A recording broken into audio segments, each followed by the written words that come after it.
Лед — это отличное место, чтобы остаться наедине со своими мыслями, для того, чтобы sfocussироваться.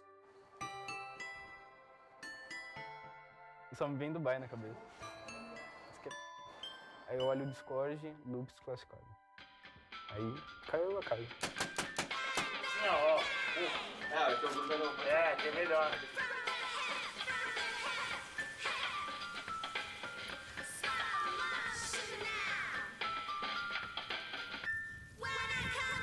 Menurut gue tim Nova juara mulu, gila.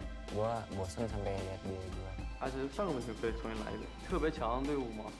其实我们中国的战队其实就我们2个战队一块去的嘛，然后感觉双方都是很厉害。在 PMGC 夺得冠军后，只有2个方向可以走，要么是继续保持胜利，要么是其他队伍击败你。 Kalau Jimmy tuh kayak gue, menurut gue ya, para boy kayak Bagas dan Order tuh kayak playstyle mereka tuh mirip kayak kita bertiga sih. Но в этот раз я увереннее буду, чем китайцы и вообще наша команда, потому что мы тренируемся столько же, сколько и они, и так же, как они. А больше у нас, по сути, конкурентов нету, кроме как китайцы. Muitos aí julgam fora, como eu já disse. E hoje eu posso dizer que sou um novo carrilho.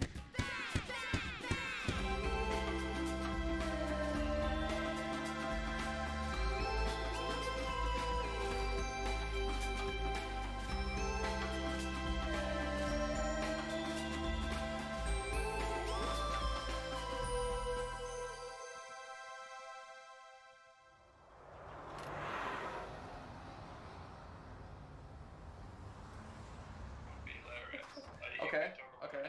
Let me write that. You could be like trying to figure out what is exactly behind the Max Man curse, you know? Who is Max Man? Where does he come from? Is he a demon? Is he even real? Look at the refilming, have fun, tell me how it goes.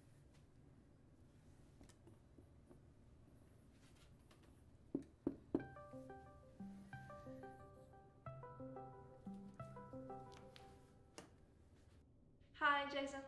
Hey Kaya, how you doing? Long time no talk. Pretty good. And you? Not bad, not bad. How's things down there? Trying to get ready for this new split, this new year, you know. How are you preparing yourself for the next PMPL? I'm really excited. PMGC finished, and I can't wait to get this new year underway. Definitely.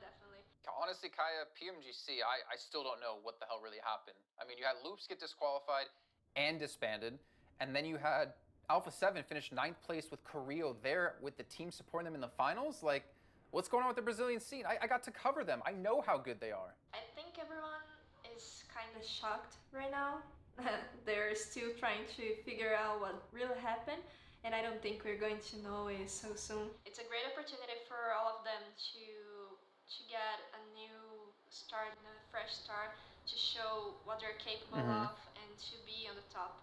Now that there is no loops to be on the top of everything, it's a chance for everyone to get better results, to, I don't know, to try to beat the new loops or something like that. Okay, well, I mean, getting better is a good sign, but like, can they compete against Nova, 4 Angry Men, like Bigatron? There were so many teams above them, and a lot of teams we never expected to be better than them. Look at Zeus. Definitely Alpha 7 is the strongest team we have right now, because they went to PMGC as well. But there are a lot of good teams on Red Souls, like Dragons, Vivo Cage, Influence Rage, which is a great team as well. I think they all might surprise us. Yeah, Kaya, honestly, I appreciate you so much. Like, you give us such good info for the shows and some really good background, and I really appreciate how you have your ear to the ground. I'll call you again. Bye. All right, talk to you soon.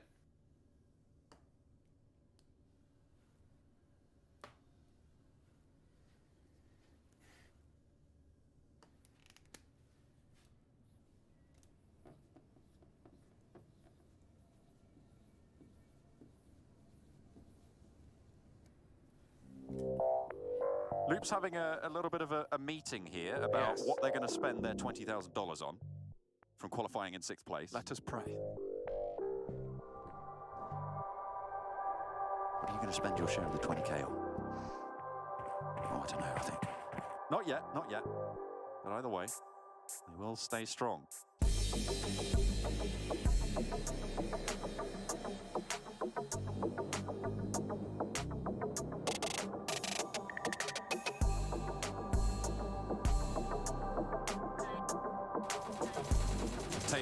shots up towards Carrillo.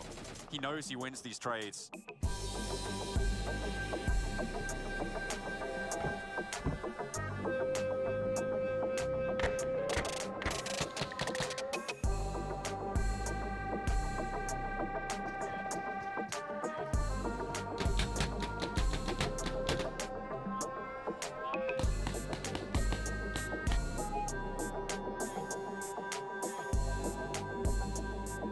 The loop's still vibing. They're absolutely vibing. We'll have to get a double check on that. Someone needs to give them a little bit of a pep talk. Yeah, there they are. They are still vibing. I can confirm the loop's vibe continues. Spots the weird ritual, and we'll take the points.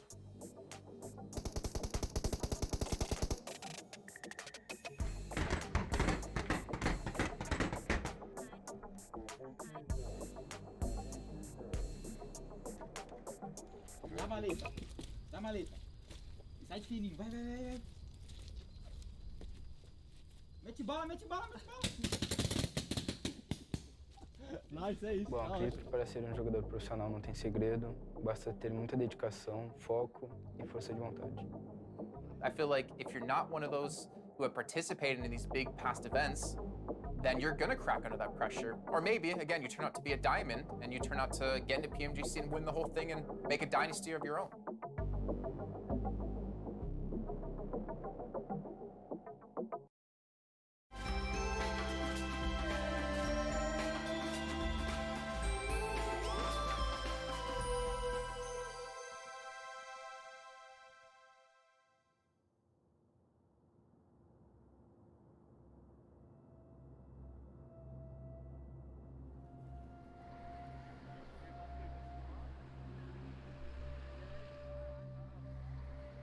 Nasci em Pelotas, no Rio Grande do Sul.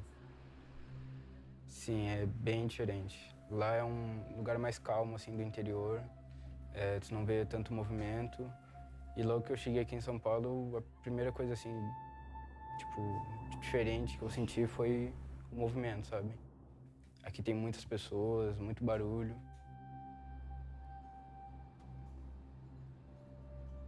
Então, na PMGC de Dubai, como a maioria já sabe, eu fazia parte da Loops, um time brasileiro também de PUBGMOBILE. E naquela oportunidade a gente estava bem no Mundial, porém na última partida o meu time acabou sendo desclassificado da final. Não pôde jogar a final de janeiro. Só me vem Dubai na cabeça. Isso que foi embaraçoso pra muito. Quem conhece a história sabe. Aí caiu a casa. Já era.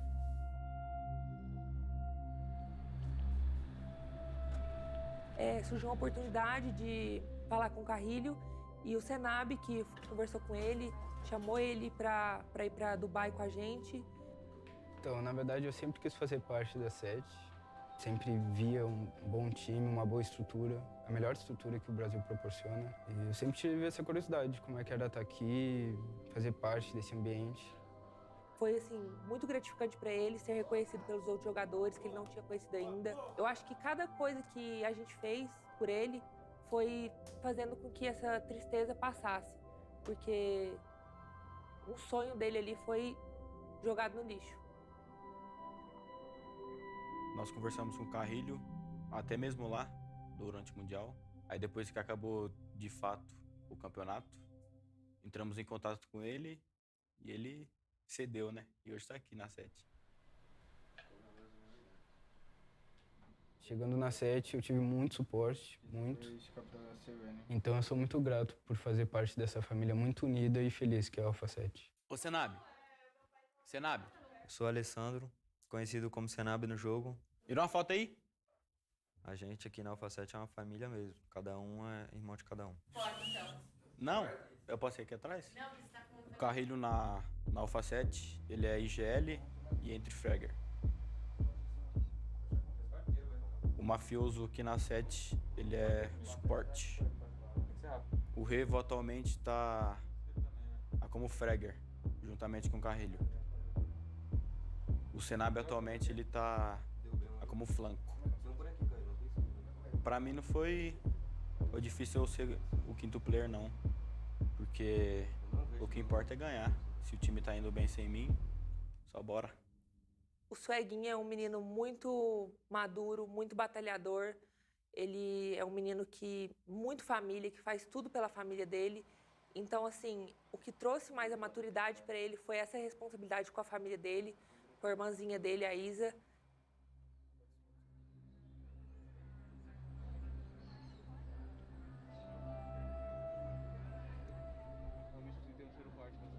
Em casa, eu ficava no quarto e via a situação minha e da minha família. E não via outra opção, além de jogar e focar, a trazer um retorno para dentro de casa. E ajudar minha irmã, né? Então, eu deixei de lado tudo e foquei nisso, que é o meu sonho. Graças a Deus hoje tá dando certo e podendo ajudar eles. A saudade, ela nunca passa, né? Mas eu sempre mantenho um contato com eles. Ligo de vídeo pra minha irmã, a minha mãe, e assim a gente vai indo. Eu tive que abrir mão, né, pra conseguir as coisas que eu queria.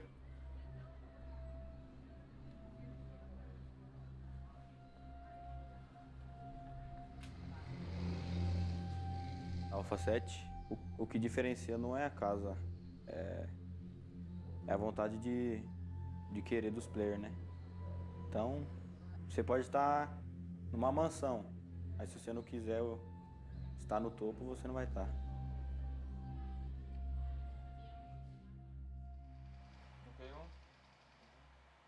Eu acredito que é o sonho de que todo mundo que joga competitivo querer ganhar um campeonato mundial. É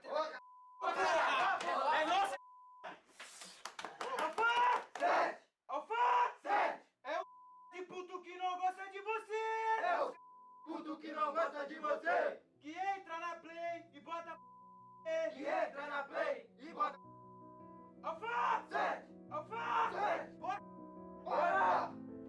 Bom, acredito que estar na PMGC é uma coisa muito importante. Todo mundo quer. Todos os jogadores competitivos querem estar lá, querem participar. Bom, eu tenho certeza que o meu objetivo é ser campeão da PMGC. É, sem dúvidas, o meu maior objetivo e o maior objetivo da Alpha 7. E a gente vai fazer de tudo para conseguir essa meta. Bom, o que me deixa mais animado nessa PMGC é a oportunidade de jogar presencialmente, assim, com os outros times. Então, a 7 já vem mostrando um potencial nesses meses, mas eu acho que a PMGC vai ser a prova final de que a 7 é uma campeã. Diferente de alguns que acordam para matar, a gente acorda para ser campeão.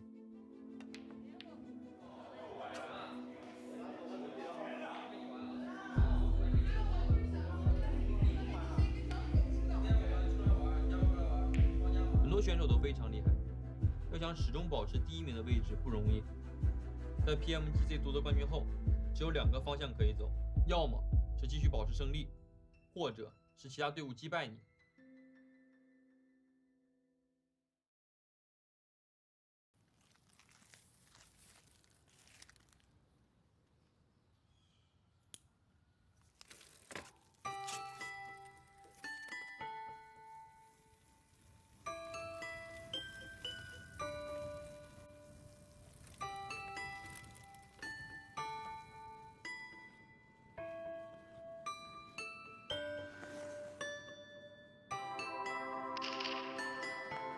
Лед — это отличное место, чтобы остаться наедине со своими мыслями, для того, чтобы sfocussироваться.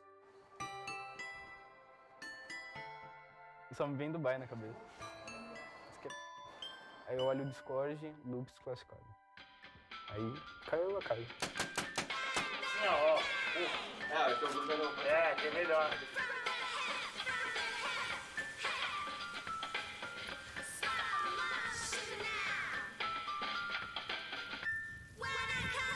Menurut gue tim Nova juara mulu, gila. Gue bosen sampai lihat dia juara. 而且上个问题可以重新来一遍。特别强的队伍嘛，其实我们中国的战队其实就我们2个战队一块去的嘛，然后感觉双方都是很厉害。在 PMGC 夺得冠军后，只有2个方向可以走，要么是继续保持胜利，要么是其他队伍击败你。 Kalau Jimmy tuh kayak menurut gue ya, para boy kayak Bagas dan Order tuh kayak playstyle mereka tuh mirip kayak kita bertiga sih. Но в этот раз я увереннее в будущем китайце и вообще наша команда, потому что мы тренируемся столько же, сколько и они, и так же, как они. А больше у нас, по сути, конкурентов nету, кроме как китайцы. Muitos aí julgam fora, como eu já disse. E hoje eu posso dizer que eu sou um novo carrilho.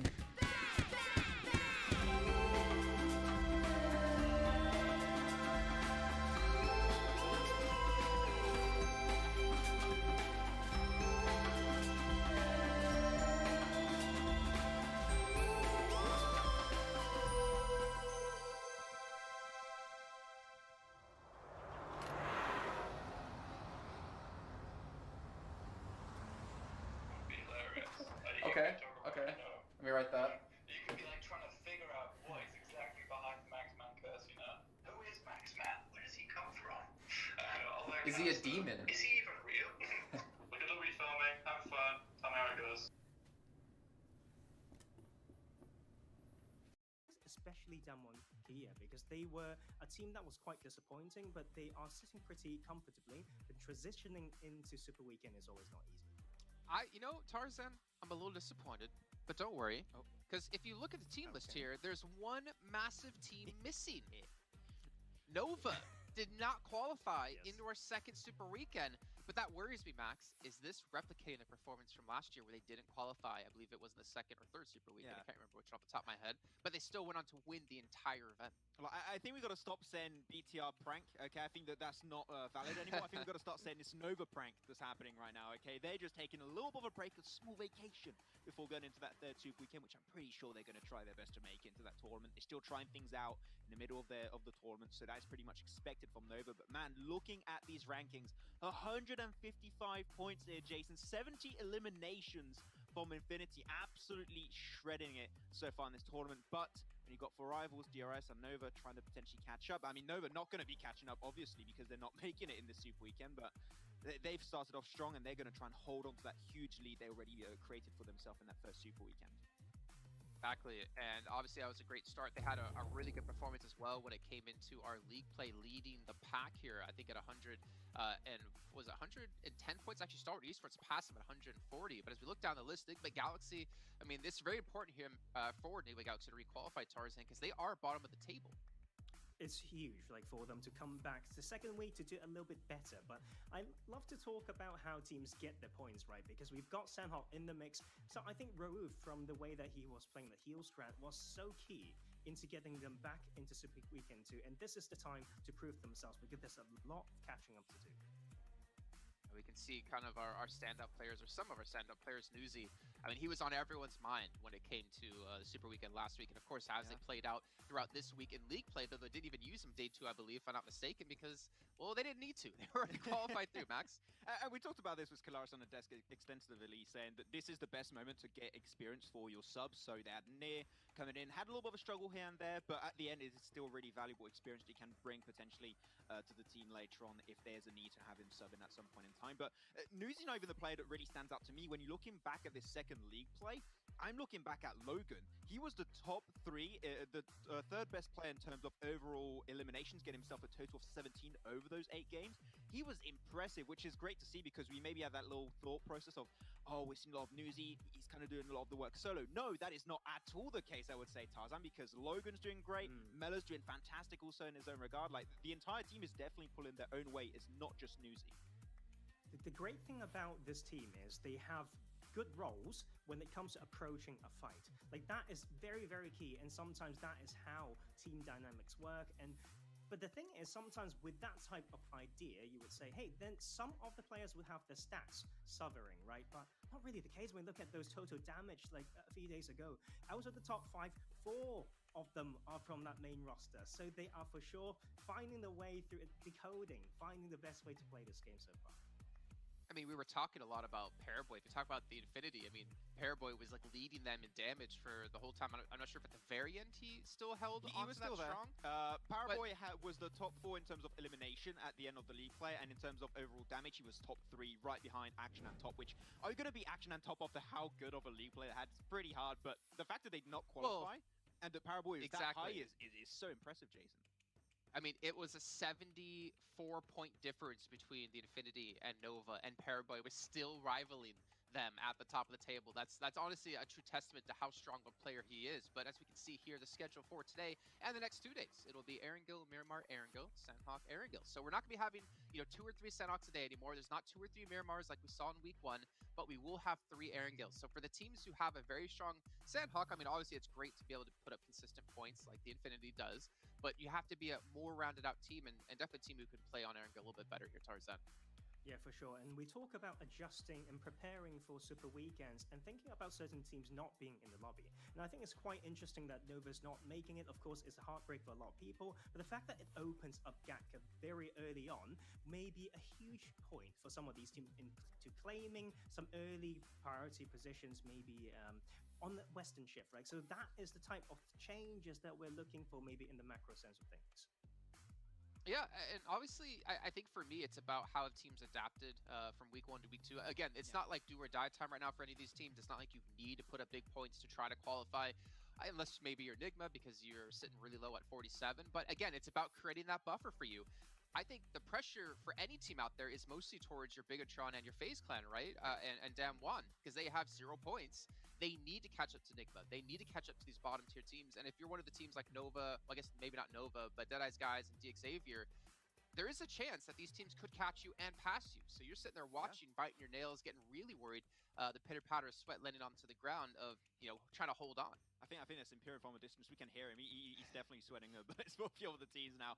But yeah, as you said, there are some teams that now are going to be a little bit stressed out, a little bit in the head, because you're looking at Enigma Galaxy, Cryptic, Stung Jiabao, and even Stalwart, really, when it comes to Super Weekend, have shown relatively strong inconsistencies, and that is something that can be a main threat to your top 16 position when BTR and FaZe Clan, I mean, they showed it, both of these teams, and even Damwon get himself a top 3 actually in the league play, that they are hungry to make in that top 16. They're hungry for these eliminations, hungry for these placement points. So Enigma Galaxy, Cryptic, Stung Jiabao, if they have a bad day, they could very quickly fall out of relevancy in that top 16. So they got to be careful, because as a fact that BTR, FaZe, and Damwon, they are going for that top 16 as soon as they possibly can.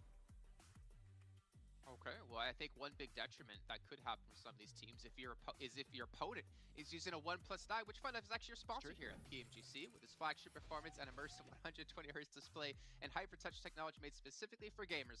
The 1+9 and 9 Pro are your best shot to climb the leaderboards. I swear, Maxman, you would be the perfect hype man every time, because you always got my back no matter what I say. I am trying, man. Okay, yeah. Every time you got to do a call outs, I'm like, I'm gonna hype them up because it's a good product. Also, I wish I had one. Like I could have it potentially as my camera. It would look real good. I would look just like Tarzan almost, but it's not quite able to get rid of my blemishes, unfortunately. So it's fine. Okay, hey, I'm here. Can you guys hear me okay? I don't want to touch this, but I'm going to get a little bit in trouble. But so, as we move forward into the Super Weekend, I am curious, though, your guys' I think the volume, what teams are you really focused on? Let me adjust the volume a little bit. If you're Okay. like, the Infinity who's sitting top of the table when it comes to Super Weekend. The volume should be good. I might need to make them a little louder. A lot of points to catch up, but for the Infinity, for me, Okay. it's important to see, can they maintain that level of play we've seen over the course of this last entire week with League Play Week 2? Well, from India, take care. Thank you, guys. I would have to say I think that they can make it very clearly, right? Of course, this was also you can. Well, expect... no. So, my question isn't about the Infinity. It's about other teams. I'm reading chat right now. Yeah, hoping to see a change in performance. Yeah, so I haven't been feeling too good because, well, I know the breakup was like, a couple weeks ago, but like,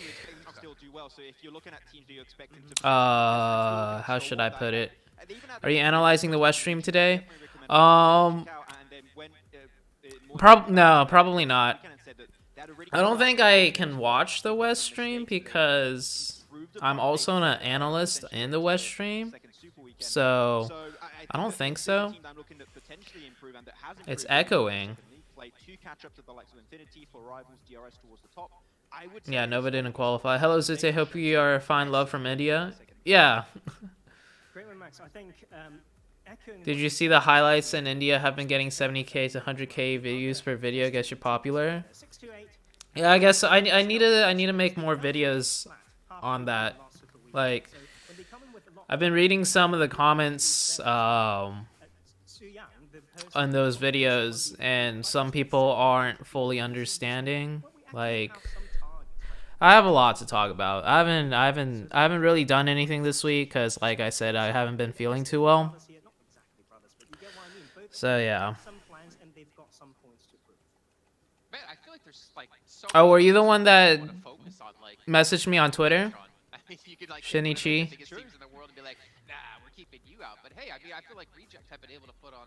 I actually completely forgot.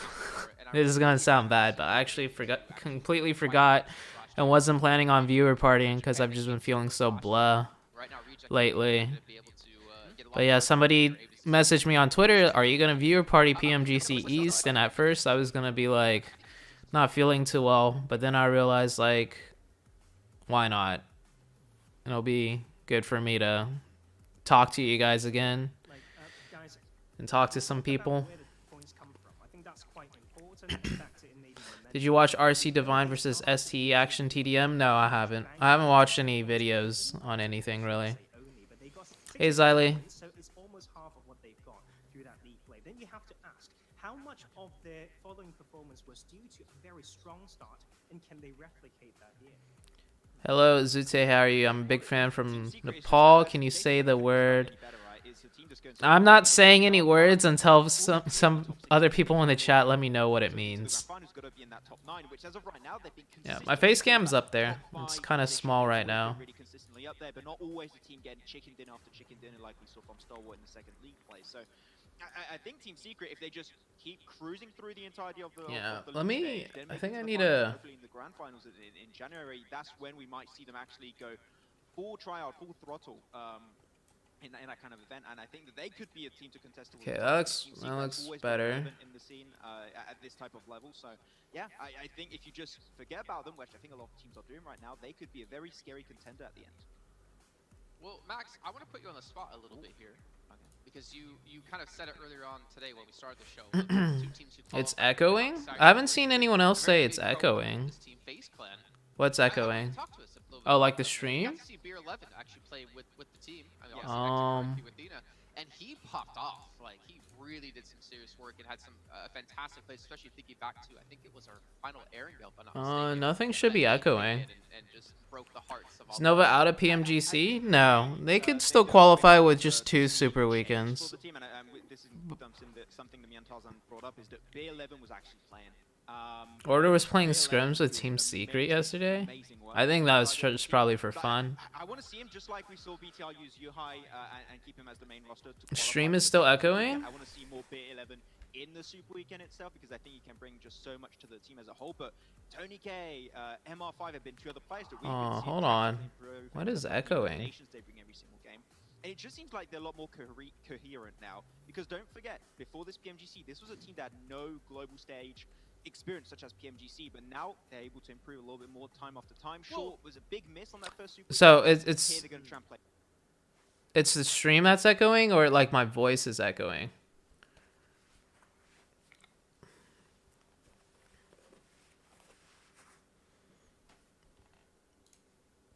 No echo?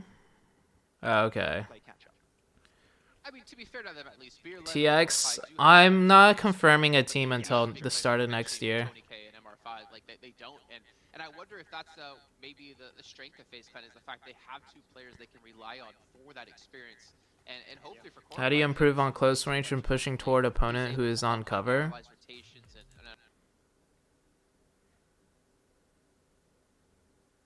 So is the stream echoing right now? Obviously, try to help the team improve as a whole.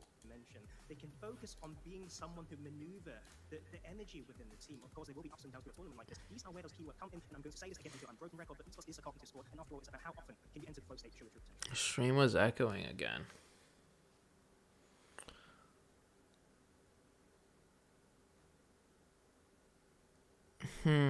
All right, hold on. Let me see. games like Battle Royales, it's really hard to get into that flow state and like maintain that kind of level because you're going up against so many unknowns, so many uncertainty. I mean, it's not like you're playing 5 versus 5, you're playing against one other team and you know how they play, you know what they're going to do, you know how they like to execute things. You're against 15 other teams in the lobby, right? And obviously the zone really impacts the play path, really impacts some things, and it's about how you adapt on the fly here. But Max, what about you? Any other teams that kind of set up your mind that you want to talk about? There's other teams I'm looking at. I mean, I still expect Jason a 4 Rivals win. I didn't give it to me on the first weekend. I'm still going to be rooting for 4 Rivals to hopefully get their first win in this PMGC. It's going to happen at one point, right, theoretically. But yeah, if there's a team that really I don't know why it would be echoing for some of you guys. I talked about them a little bit extensively in the league play too. But I have everything. Drastically compared to what I set up as in terms of expectations for them, because they were a team that, as I said in the past,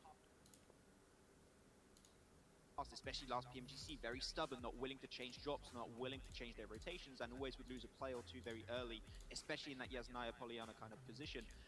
Now they're in a position where they rotate super well. Their macro has improved drastically. They take fights amazingly well. I think that there was even a play of 6 to 8 that one of the players they're looking out for is actually AJ, which is very impressive. Oh wait, is it only Jason echoing?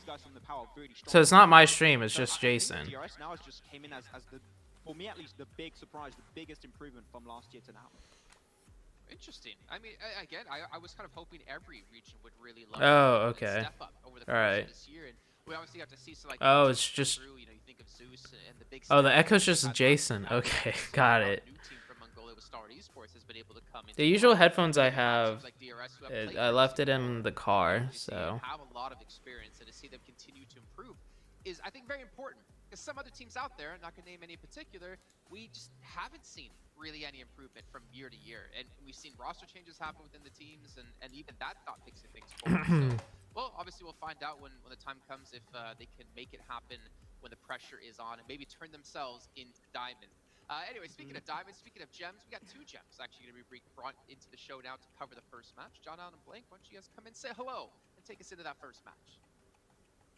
Thank you very much. We've been called gems. Funnily enough, actually, my birthstone is diamond. So there you go. I was born in April. You know what yours is? Are you? Topaz or something like that. I don't know, man. To be quite honest with you, I'm just rattling off gems at this point. Blank is wearing a very interesting jacket. Is that a chain inside the jacket? Towards the bottom. I mean, FaZe, obviously, Bigatron, obviously as well, looking for those good starts to their second Super Weekend, their first Super Weekend in a way. And realistically, getting those big wins on the board, nice and early, is going to put you in good stead. But this playing path doesn't really favor a lot of teams. Now, I'm wondering if BTR going to head up towards farm here. Would make sense for them. I know they've been dropping all over the shop at the moment, trying to figure out some better places to play around the map rather than just staying very stagnant in one area, which I have been happy with. And I think that's a great change for Bigatron. I'm wondering if there's going to be a couple of vehicle hot drops going on here. I mean, around specifically in that farm area, right? There's going to be a lot of contestation for those vehicles in the east side, getting up even to maybe Severny to Yasnaya. There is obviously the opportunity to get out a little bit earlier and grab those vehicles, which probably is a little bit more favorable. But when you're talking about teams that like to drop and control... ZooTay in bad mood. I just haven't been feeling too well. So I messed up my foot dancing. I could barely walk correctly right now. I'll show you guys after this game. Like I'm walking with a limp. So it's been really hard for me to just walk from room to room. Like I've literally been sleeping on the couch because I just don't want to walk upstairs. And then when I lay down somewhere, I literally just don't even want to like eat food because it hurts so bad to like walk to the kitchen to get food. So I've just been feeling very blah because of that.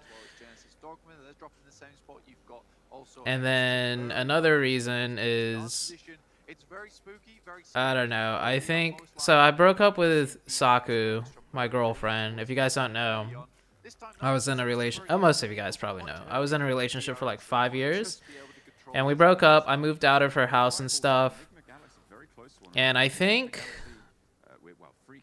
so. 5 years is the longest I've ever been with anyone, and we were living together. Oh. Still in the sky, and they were just out in the open. They'd been spotted. All right. There's not a lot you can do. They're heading out all the way to ruins. They lose. Oh. Take another knock as well. There's no way. Wow! Out of the sky. Enigma Galaxy here. Absolutely. It's not Didn't they not do too well? Yeah, they didn't do well. That's a good start for them. Also, we get to see FaZe and BTR today. And Damwon Gaming. Damwon was doing really good in the scrims that I was casting like a couple weeks ago. Anyways, increase the stream volume. Okay. After that second place performance, they dropped all the way down into 12th place, and their highest scoring game Hold on. was literally a 3rd place. And guess how many kills they had, John? Just guess. Is it more than 3? Less than 3. That's unfortunate. Very fortunate. They dropped into that game. Okay, that should be with better. 3rd place and 2 kills. So it's really not been the best of performances for 4 Rivals coming to that second league play. And I do think that realistically, But yeah, so I lived with Saku for like 5 years, and I think it just wasn't as another reason why I'm like not feeling well is because I'm not okay. So I don't need a girlfriend or anything, but Saku was someone I was able to talk to every day, just like human to human interaction, right? Like just having somebody to talk to. Doesn't even have to be a girlfriend, like, you know. And then in my relationship with Saku, I didn't really keep up with any of my old friends, so I haven't really talked to anybody else besides you guys and Saku. And so I think after like 3 weeks after the breakup and stuff, I'm just like, I'm missing being able to talk to somebody, if that makes sense. Like just socializing as a human being. I feel like they just spent way too long in the air. But yeah. So that's why I haven't been feeling as well. And it's a really good point, actually, bringing up the Infinity. And I have a counterpoint, in fact, to you there, with their 15th place over on that first league play. Is that Nova is not playing this week. Nova didn't qualify for the second Super Weekend. Where their 3rd place came with 10 kills on round 4 of the first day. My voice is higher than the stream volume. Try lowering your voice. Is it like a lot higher? Because my voice is supposed to be higher. For the Infinity, there were those signs of merit, right, coming through from this team where we were like, well, they can actually have these big games, but we're still not sure about this team yet. And then they got more into that room of it. So you left a wifey material? No, she broke up with me. So my ex broke up with me. Consistent performances that we knew they could make. Yeah, someone with whom you could relax and talk about your day. Yeah, not even have to talk about my day to release bad feelings. It's literally somebody to talk to. Because I haven't really talked to or hanged out with anybody for a long time. Other than Sakumai. But we're not together anymore. Going towards the finals to determine our top 9. So really cool stuff. I do love me some PUBG Mobile. I'll tell you that. I think kill as tiebreaker is better. Why tiebreaker use placement points though? I don't know why. So I think it is teams that play weekends that are right on the bubble of not making it to those. So I think one reason why they might have changed it to tiebreaker for placement points and not kill points is because of what happened last year with the team I was playing on. Most of you guys won't realize this, but last year there was a glitch where if you knocked someone that was in the water and you knocked them right as they were about to fall into the water, like swimming, so they're walking on land in the water, but right when you knock them, their body moves into the deeper part of the water where they die instantly. There was a weird glitch that happened last year where you wouldn't get your kill if you knocked a player at that exact timing. Yeah, 4 Rivals might have just scraped by into this one, but like I said, if they just get like a decent amount of points, they should be safe if they make it to the 3rd. Newsy back in the roster for the Infinity, which everyone's happy to see. Very good player on the Infinity, and shows us exactly why he is just now. But 628, they're flying. That was wow. He should go down here. Yeah, he does. He gets taken out and flushed, but did manage to get the point in retribution. Got Tully looking to move over the bridge, and this is a regular. That's a high level team right there, Infinity. 628 camping the Infinity on this To be able to get a knock and a thirst on your own in a 1v4. over the last couple of days. This Infinity team is really good, obviously. How's Ghost Gaming doing? Ghost Gaming's doing okay. They're doing okay. They're doing a lot better than expected. No one wanted to bridge camp them. I think Reject just decided that, you know what, this is not a team that we want to contend with. We're going to find better placings within the circle and then not go. You need to smoke to get friends. Here, Reject already moved off towards farm already, towards the center of that circle. 6 to 8 have a lot more. I'm gonna make a poll about the audio real quick. How is stream audio? If you get like 1 kill point every single time, that starts to add up over 15 games with Super Weekend.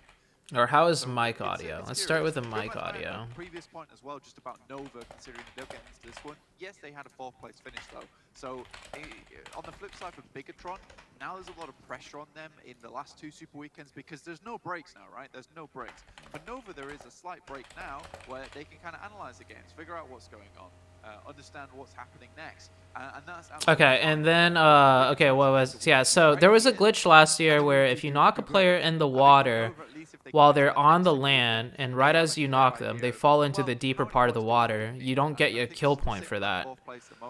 And last year it was a big deal because my team, I had a knock that didn't get counted as a kill. Like I knocked the player and then the player died in the water instantly, but I didn't get a kill point for that.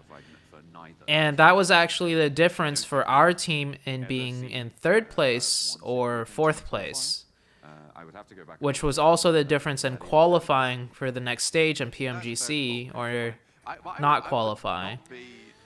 So because of that, you know, potential problem with the kill points, I think they just made the tiebreaker as placement points because you can never go wrong with a placement point calculation.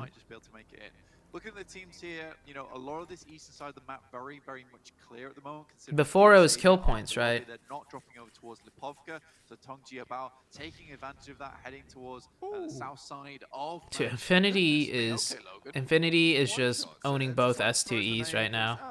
What a grenade! What the heck? This Infinity team, dude. I'm a fan. I'm a big fan. Yeah, that's some good work. I mean, they got gatekeeped on the western side, so why don't we just gatekeep Stalwart on the eastern side? If 6 to 8 can have success of it, maybe so can we. So far, it's looking good. Logan, I think he got the most throwables used in the entire lobby. Infinity's cracked. Guy is so good with them. I mean, if you're better throwing something than you are. Yeah, this is east. This isn't west. Just give him all the grenades you have. And let him work. The Knights and Ghost Gaming qualify for West for this Super Weekend. As possible, but Top finds the cheeky shot over towards Logan. Okay, they should know this team is only 3-man because STE killed one earlier, like the other STE. Yeah, they're pushing really aggressive because they know. Wait, why are we watching this? Go back to the Infinity fight. Hold off around the side of the car there. Ooh, nice try. Down and Scry wants to find the flush on 2 here. Godtunny not in a position to respond to this. And Infinity lose 2 more. They're down to just the 1. It's just Godtunny himself. Yeah, I will say that was a pretty bad fight there from Mela. I think looking downhill, I think he panicked almost trying to fight a player behind him from Reject, and then suddenly seeing that Scry was right in front of him, whiffs the spray massively, and that is actually effective. Maybe it's because it's in the past. No, that's not the reason. I don't think that's the reason. Because last year placement points were 15 points, but the tiebreaker was kill points. It's probably has to do with like kill points potentially being glitched based on the glitch that happened last year. Like it caused a huge deal. Actually gets out of the buggy and lets it roll away back behind the rock. Position suppressed. ZooTay cursed Infinity. Everybody's around these mansion hills, around this shelter to the north of it. They're still playing well, okay? They're just dying. They've lost a player. Is that's out in the blue? This is out in the blue. That is out in the blue. Yeah, iShots ran himself over. Action has got 27 kills in 5 matches. These things happen. You know, you yeah, Stalwarts Esports. Refuses to stop driving itself because you take. They are insane when it comes to getting kills and fighting. A little bit unfortunate. Somehow Scry's back on the bridge. He's the only player alive, so Godtunny looking to get. Last year was position points? I will say that Stalwart and the Infinity. I'm pretty sure last year was kill points. Both very, was it position points? Fighting. decent rotations and just strong control in those final circles. So it's almost amusing to me. This should be a really good game for BTR. The next shift goes down south, so this fight can last just I like this split they're playing. They could almost go anywhere in the circle on the next shift if they control this properly. Oh, whoops, sorry. And just strong control in those final circles. So it's almost amusing to me seeing these two teams battle it out here on the bridge. See, the next shift goes down south, so this fight can last just a little bit longer, given that we're only in phase 2. I mean, they should have a little bit of medication to keep them alive. You see, one bandage, one first aid, a couple of stims. Check Kieran's point here. More for Godtunny available. Scry drops down probably wisely. I think Godtunny found out about it. Yeah, I think that, you know, for that situation, it's just a case of, well, let's cut my losses. Okay, so most of you said mic sound is good. Some of you guys even say increase the mic sound. So I'll keep it as is. Godtunny is. I think it's more of a case of, if you try and What was Kiran's point? I'm trying to find his name. Both go out. So it's kind of one of those things where, you know, they're asserting their dominance in the circle. I don't think that's the worst thing to do, especially when you're so far up in the leaderboard. You want to make it hard for these teams that are bridge camping you and almost dissuade them from doing it again. Oh, here goes Nick McGalaxy towards. I can't find what he's saying or what he said. You can see that on the mini-map, just rolling on into the Pick one between ST's current form and Zeus's form in last PMGC. Struggling to make this entry now. Duello rebuffs him. Taken down with a headshot from the UMP. Yeah, really nice little fight there coming through. That's a tough one. Holding him off. Unfortunately, Nate doesn't go through the little slat in the window. I feel like Star Wars Esports. I don't know. I think I'd have to go with Zeus still. Zeus in the prime is better. Stream is delay. Situation from STE from a distance. Okay, Ralph goes down. We'll pick up that kill nice and easily. Reject tries to. I mean, this is the live stream itself. I could speed it up a little bit, but it shouldn't be delayed. This is so neat. This is so tiny. And again, it is just one of those things. It's like, you want the bridge campers, just know that it's probably not going to be worth it for you. And we have so many points already, 158, that we can afford to do this every single time until you give us free reign of these bridges. And I like that. I actually really like that. I'm not on West today. They don't want to play scared. They don't want to back down. So for PMGC West, I am not the analyst today. Like I'm not gonna be on the show today for West. Yes, people have overlook onto it, but it's very hard to shoot down into it. Team Secret. Good to see teams dominating Chinese teams. Yeah, it is actually really good. You know, they've let them in on their secret that Team Secret is actually Let's see what happens in the finals. But yeah, this year very likely a Chinese team does not get, you know, first place. Yeah, DRS said that. I don't think Team Secret said a bad thing about anybody, but DRS, they've been spreading some bad rumors. By the monkey bars. Yeah, buy the monkey bars, bro. Buy the monkey bars. Ooh, okay. Alright, let's see what BTR can do this Super Weekend. FaZe also has a really good position. This position right here is pretty good. Absolutely. I mean, you got a pretty good entry point into the rest of the zone from down there. Free bar swinger. Oh yeah, must have been flying. Absolutely. Are you grabbing the bars by your feet by any chance? So BTR got the zone. That'd be telling. That's true. That's true. I apologize. We can't. And that's really good for BTR, but oh no! They need to make sure they put out some more pressure here. Try to third party some teams long range. They have that wizard tower. I think MS Trumbull would love to take it off them. There's only 2 players in it. So they don't just get surrounded by too many different teams. Please don't jinx BTR. Too much of the work. 2 smokes go down. We'll stop the push slightly. That's actually TX ZooTay. Okay, so nothing is confirmed. I will officially start coaching a team next year. Right now, all the Indian teams are very focused on BGIS, and it's not enough time for me to coach a team the way I would want to.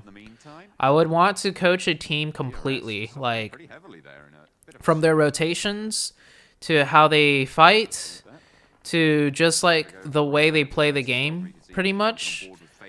And some teams probably already play the way I would like them to play.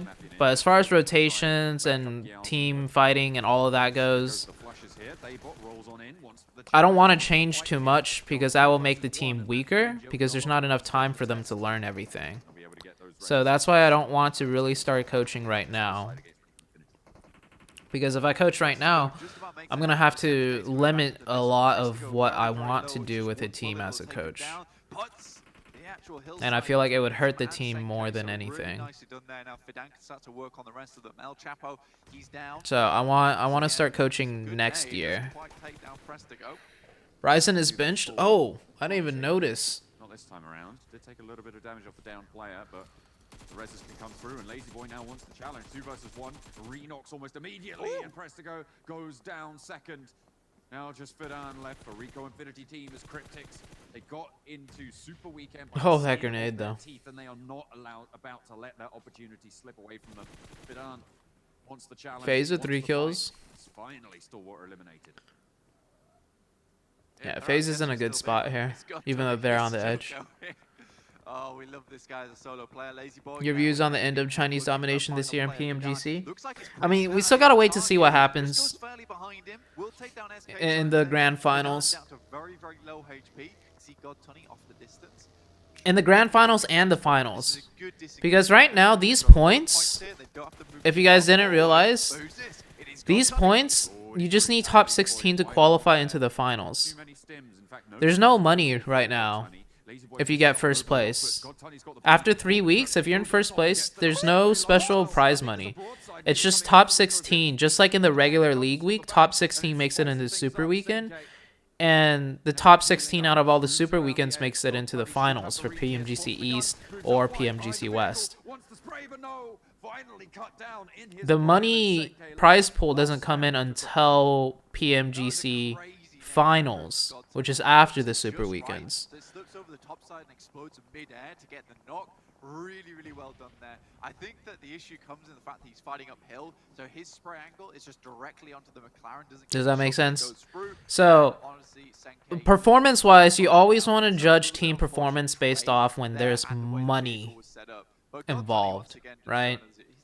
Never out until the bell actually rings. You can look at these matches as almost like scrims, because you just need top 16. But yeah, you want to base the matches when there's money involved, and that happens in the finals. By the way, what did Rox say to you? I think Rox. Let me check. In this spot, so they have a little bit of time, and they know that other teams are going to. All the Indian teams. Junie on the off angle, going to be dispatched. So Damwon Gaming really isolated to this tower siege right now. Oh, I'm in communication with Sid. They are bloodthirsty today. FaZe coming to the building versus 4 rival. 1 goes down already. Does get a flush too. Oh, MR5 though swings on it. Revenge served cold in the Harry Potter Tower basement. BTR. Still fragging out. 6 kills so far. They came in. I need to make a video on why. So I'm gonna make a video on why I think I will be a very qualified coach. I've been watching some of the videos that have been made about me from the Indian channels. I noticed in the comments, some people don't know if I could be a good coach or not, which is completely 100% understandable. Because a lot of people don't know like my experience and everything. So I'm gonna make a video. Oh wow, that grenade literally bounced off on the top of the roof. How are they none of them knocked? So it's Yuhai and Liquid, Zuxi and Luxi. Ryzen's not playing, yeah. I didn't watch regular league week. Did they bench Zuxi? Or did they bench Ryzen in the regular league week? They got Reject pretty close by to them as well. Reject starting to take shots over towards Damwon Gaming as well. They've got those angles. Bigatron lose a player, they get dropped there on the sidelines, but Genesis Dogma, they've got to fight their own on the north side with the circle shifting up their way. This is really crucial, Blank, this fight. Genesis Dogma look to control a very important part of this next circle, but MR5 stand in their way, and there's as well. Hang on a minute. TC is dominating Huya Cup right now in TPP.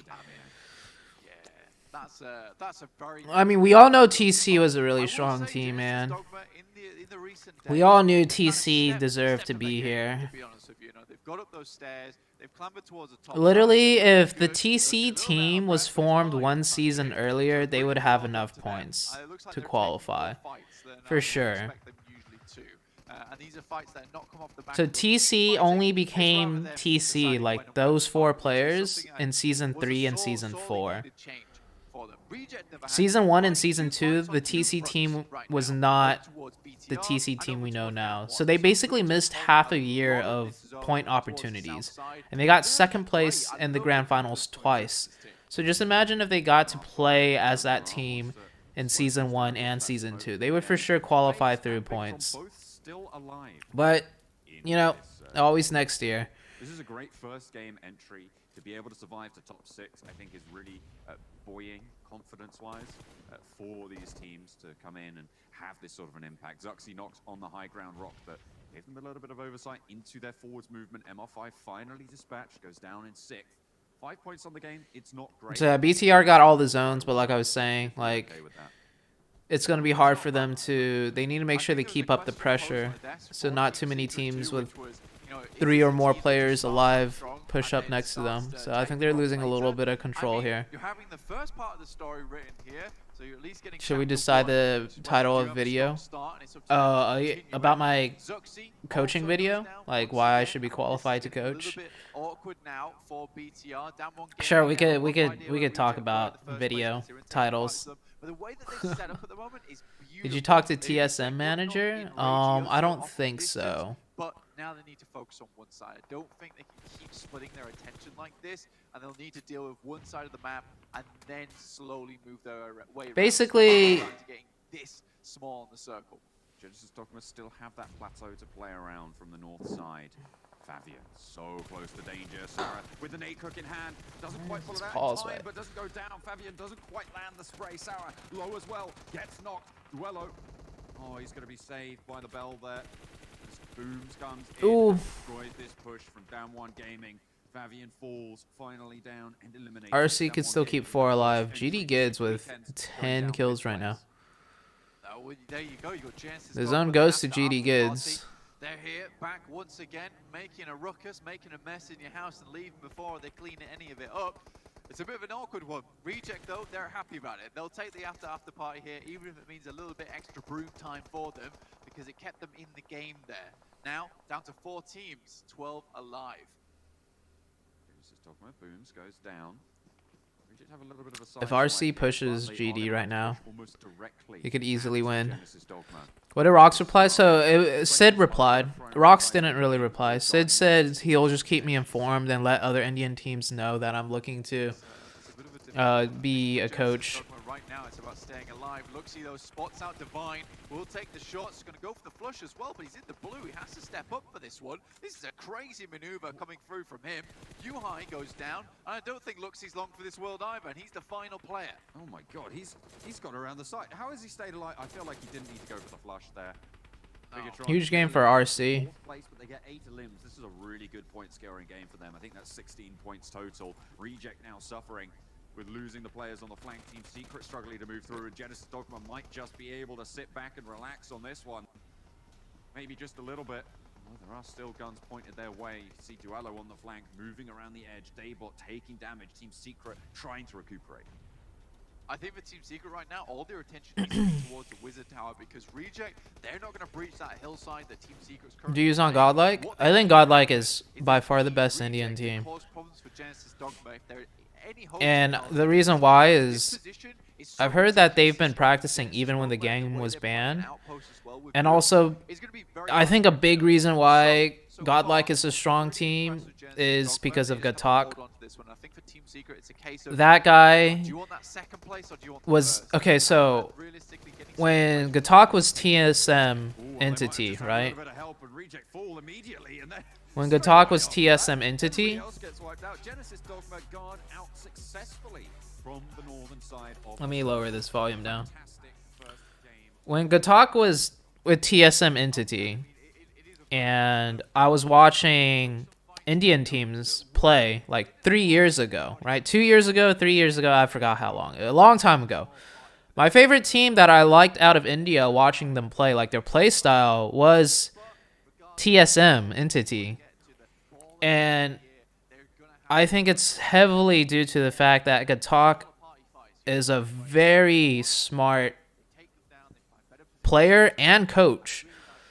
And so he was able to coach the team and shape the team in the correct direction.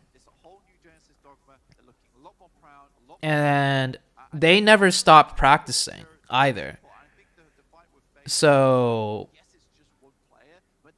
yeah, even 2 years ago, like, TSM Entity or Gatak, they were already my favorite team in India based on their playstyle. I already thought their playstyle was going to be the best way of playing the game. And it was pretty much based off the Chinese style of a bit more aggressive, right? Knowing how to control fights. So yeah, so Godlike is the best team in India because their synergy, and Gatak was able to train that team for like 2 years or 3 years, right?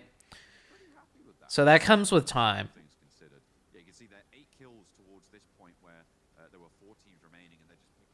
Yeah, TSM Entity, which is now Godlike, right? That's why they're the best team in India.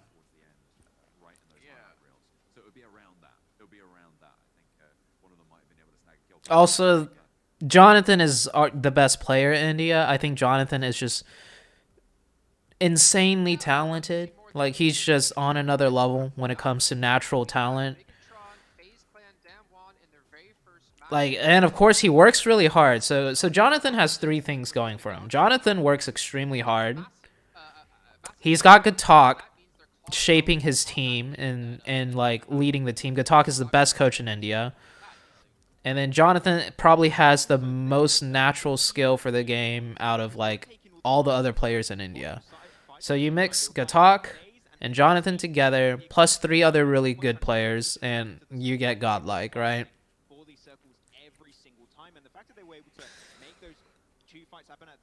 Yeah, the reason why they have such good synergy is because the coach has been coaching that team for so long too. So coaching, in my opinion, is like this, right? Think about coaching like this. Coaching the same thing with everything else. Let's say like, let's take the piano for example. Actually, okay, I'll use piano as an example, but I'll think of other examples, right? Well, let's take the piano for example. You could learn the piano on your own, right? Like without a coach, and you could learn for 2-3 years on your own, and you could learn to play some good songs. Like, you could definitely, you know, be a good, decent piano player on your own. But then you start learning the harder songs, and what's going to happen is you're going to have a lot of trouble learning the harder songs on the piano in a fast manner.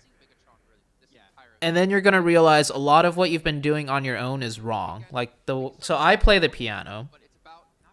So like, you're going to learn, like, you need to keep your fingers, like, curved like this. You can't have flat fingers when playing the piano. You're going to learn that you need to keep your wrist, right, a little bit more elevated, like up. You don't want to go flat on the piano like this. I'm just going to go full screen right now,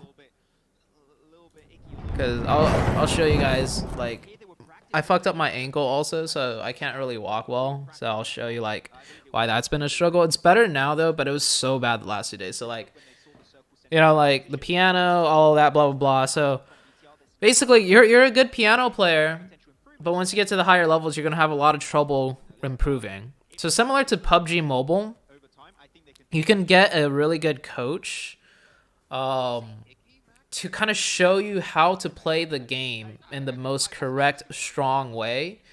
Or you could just learn on your own, and you could still be a really good team, but you're going to learn bad habits. You're going to not learn the correct way to do things. And then that's going to just, you know, it'll make it that much harder for you to get to the next level. So Gatak as a coach, I think Gatak really understood how to play the game in the most dominant fashion early on, and so he's been training his team and coaching his team to play that way for the past 3 years. And that is why now Godlike and Jonathan is like the best in India. So I want to do the same thing as a coach. I believe, I'm not going to say I'm the best coach, but I think I'm one of the most qualified coaches in the world. And I'll get into it why in a second here.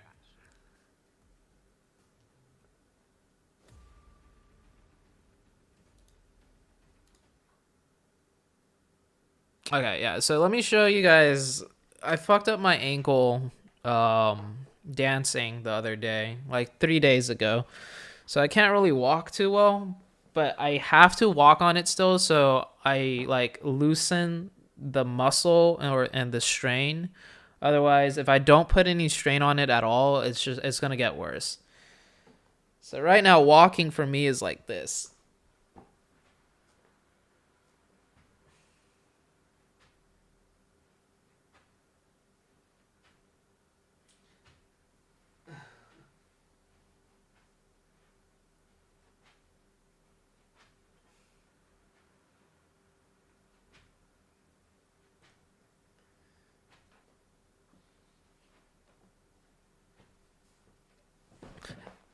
It's actually so much better today compared to before.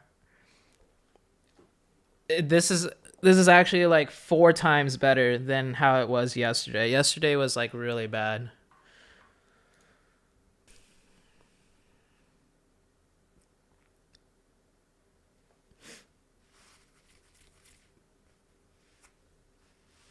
Can I do watch party? I don't have permission to watch party, but I am going to start making content on BGIS. I'll watch a VOD and make a video analysis of things. I'm going to start doing that.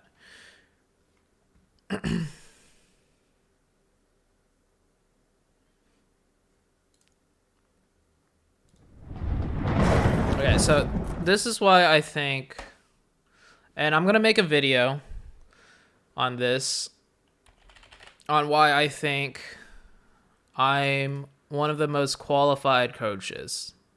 Okay. So,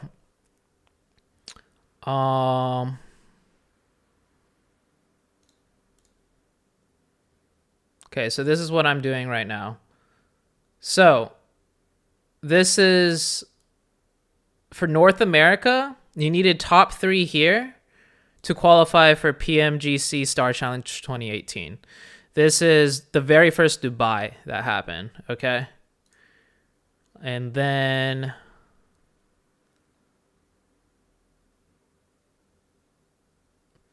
this is the tournament in North America where you need a top 3 to qualify into the rest of the tournaments, like the globals, right? This is Malaysia right here.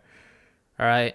So I will say every time we got to the global stage, we did not do too well, but I'm going to explain on that later. So this is the tournament that determine if you go to the globals and get invited to these other things. So we got 3rd place here. And then here for execute, this was Americas. We got top 3 in Americas, not just North America. This year it was like the Americas, right? So this was between a lot of top teams. Who was even in here? We got top 3. We beat a lot of these other teams here.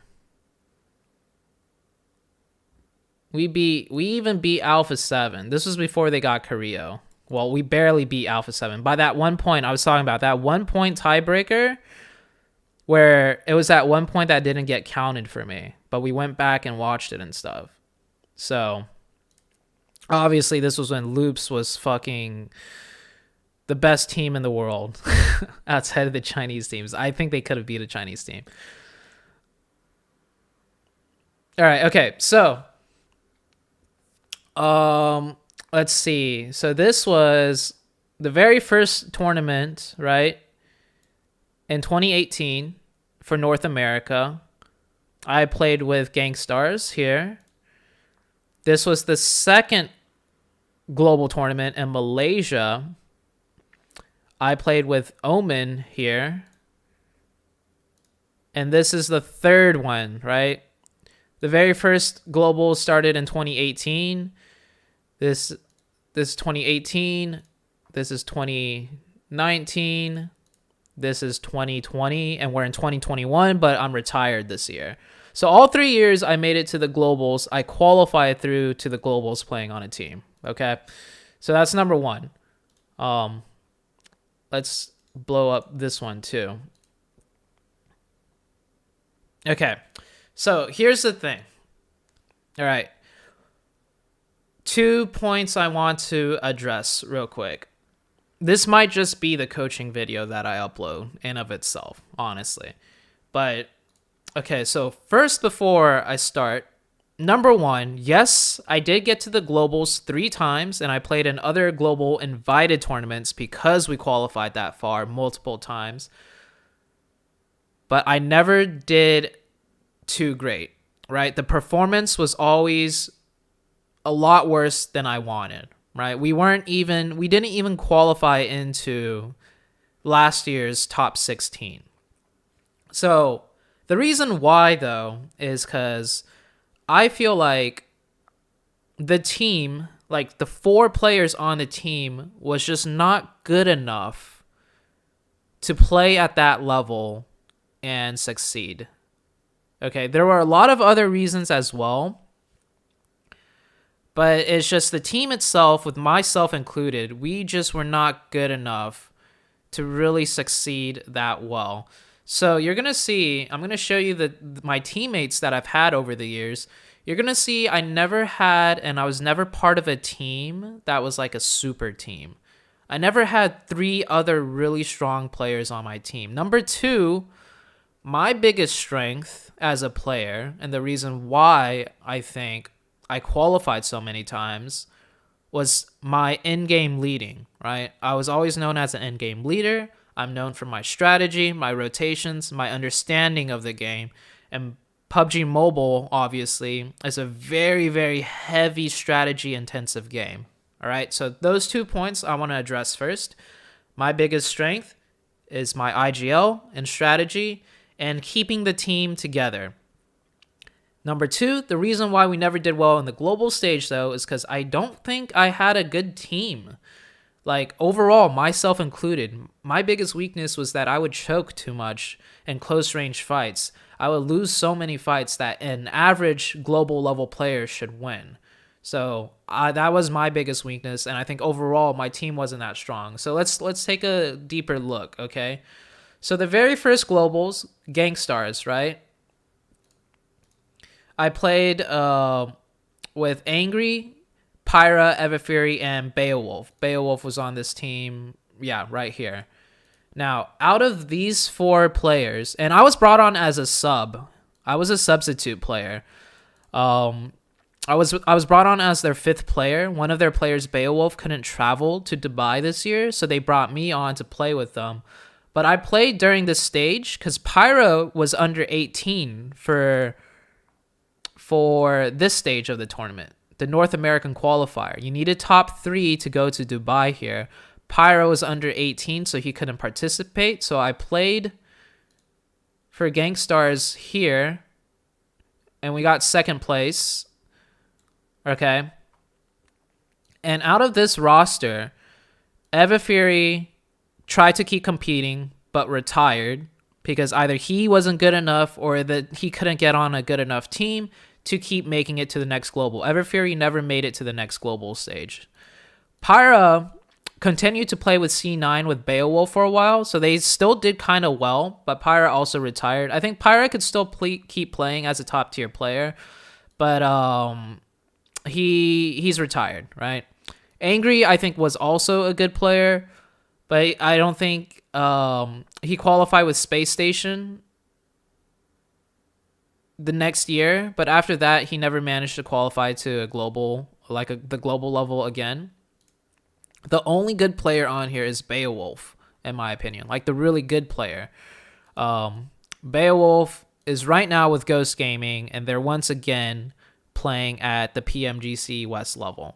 So my very first team that I played on, I would say was probably the strongest team I ever played on. And we did the best, or I did the best with them under Gangstars. Here's the performance. We got 7th place in the very first tournament.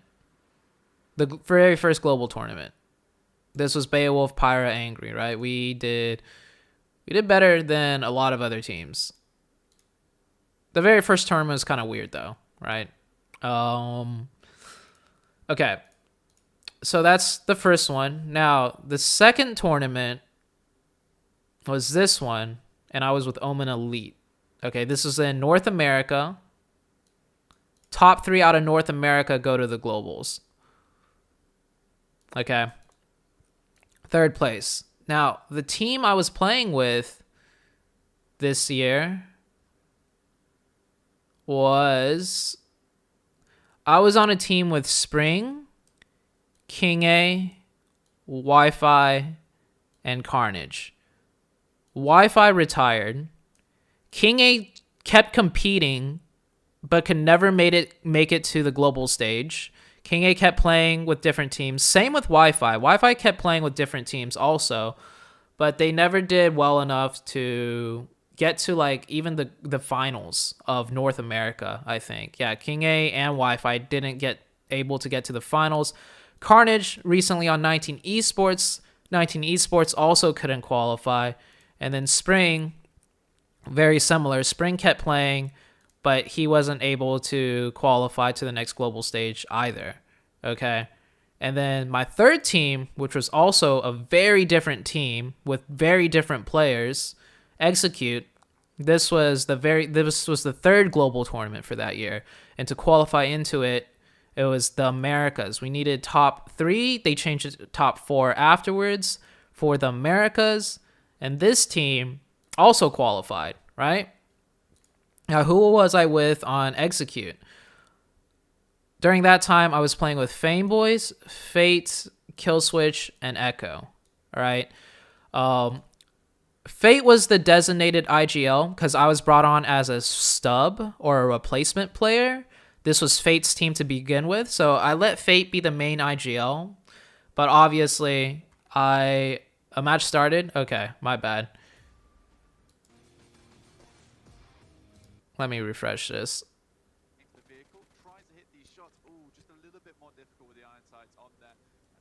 Okay, I'll edit this part out in the video.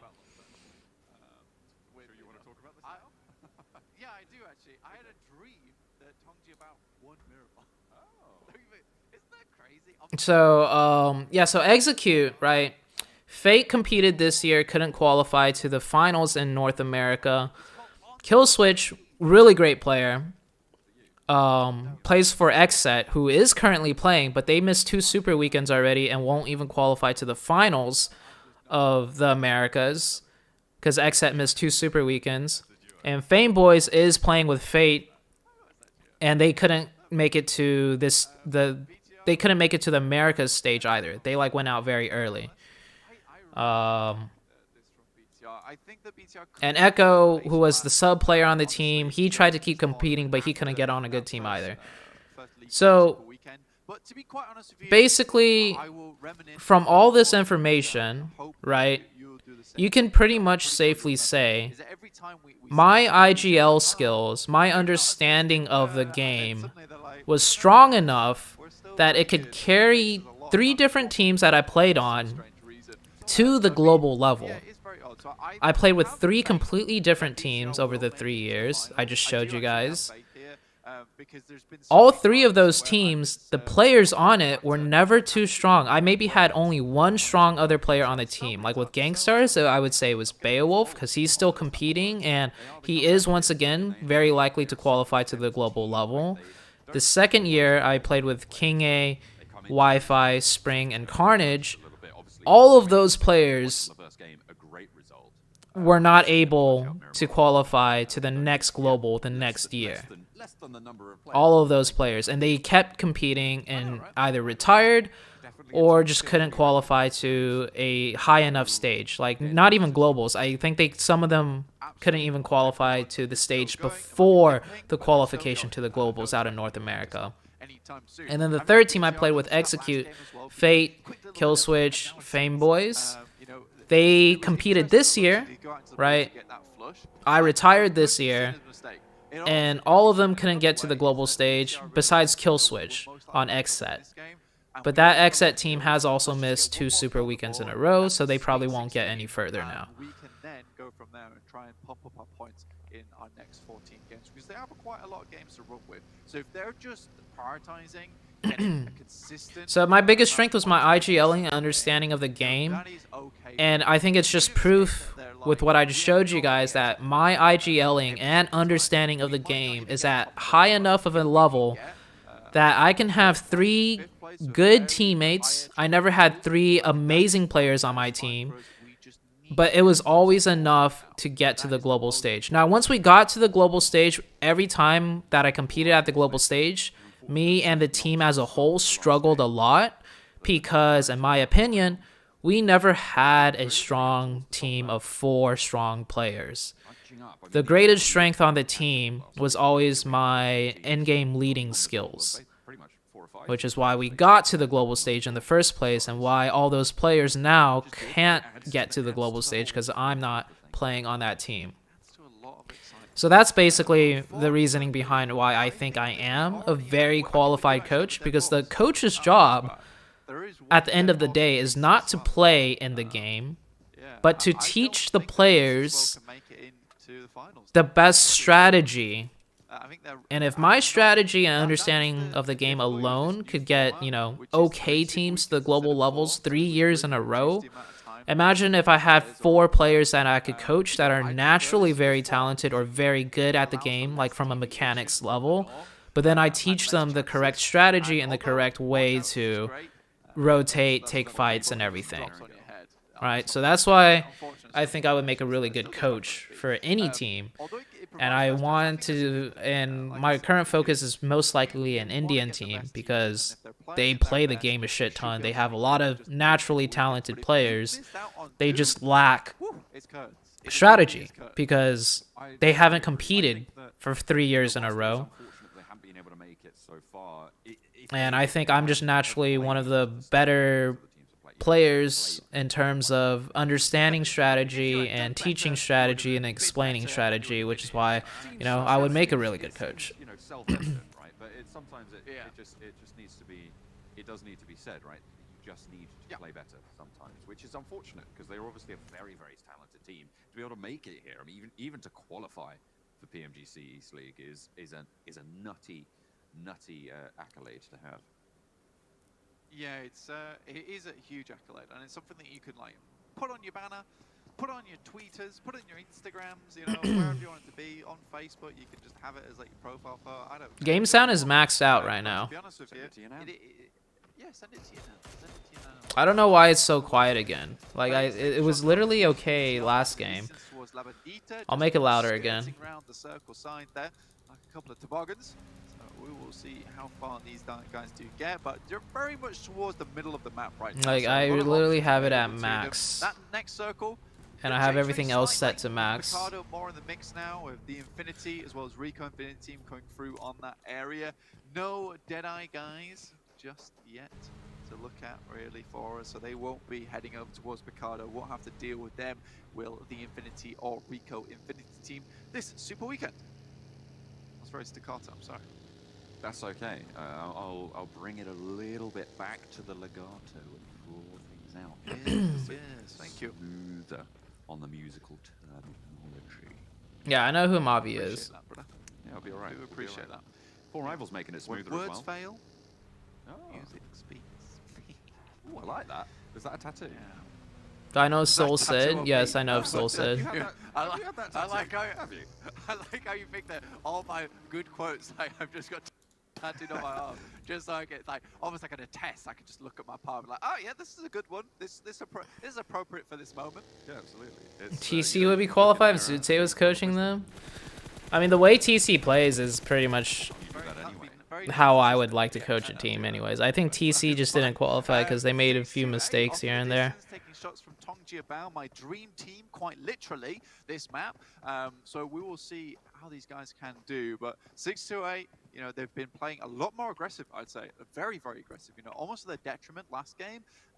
But I don't know why Ryzen's bench. And if that's what they want to do, that's what they want to do. Currently sat in 9th place, 104. Now, 628 is probably one of the only teams here that I wouldn't say it's one of the only teams, but there are teams. Mavi is the best IGL in India. Rankings that I'm not terrified for whatsoever. NGX needs a coach. League play, they put up a very decent performance, enough of a performance to get into the Super Weekend at least. And I can make a prediction right now that they will make it in the third Super Weekend. Yeah, so just remember, if I coach an Indian team, I'm not saying I'm a better IGL than some of the players, but as far as a coach goes, right? Like, the coach isn't just going to be like, this is the only way to do something, and you have to do it this way, right? Some coaches are like that. But the coach is there to figure out the strengths of the team and make that better, and then figure out the weaknesses of the team and help them with that.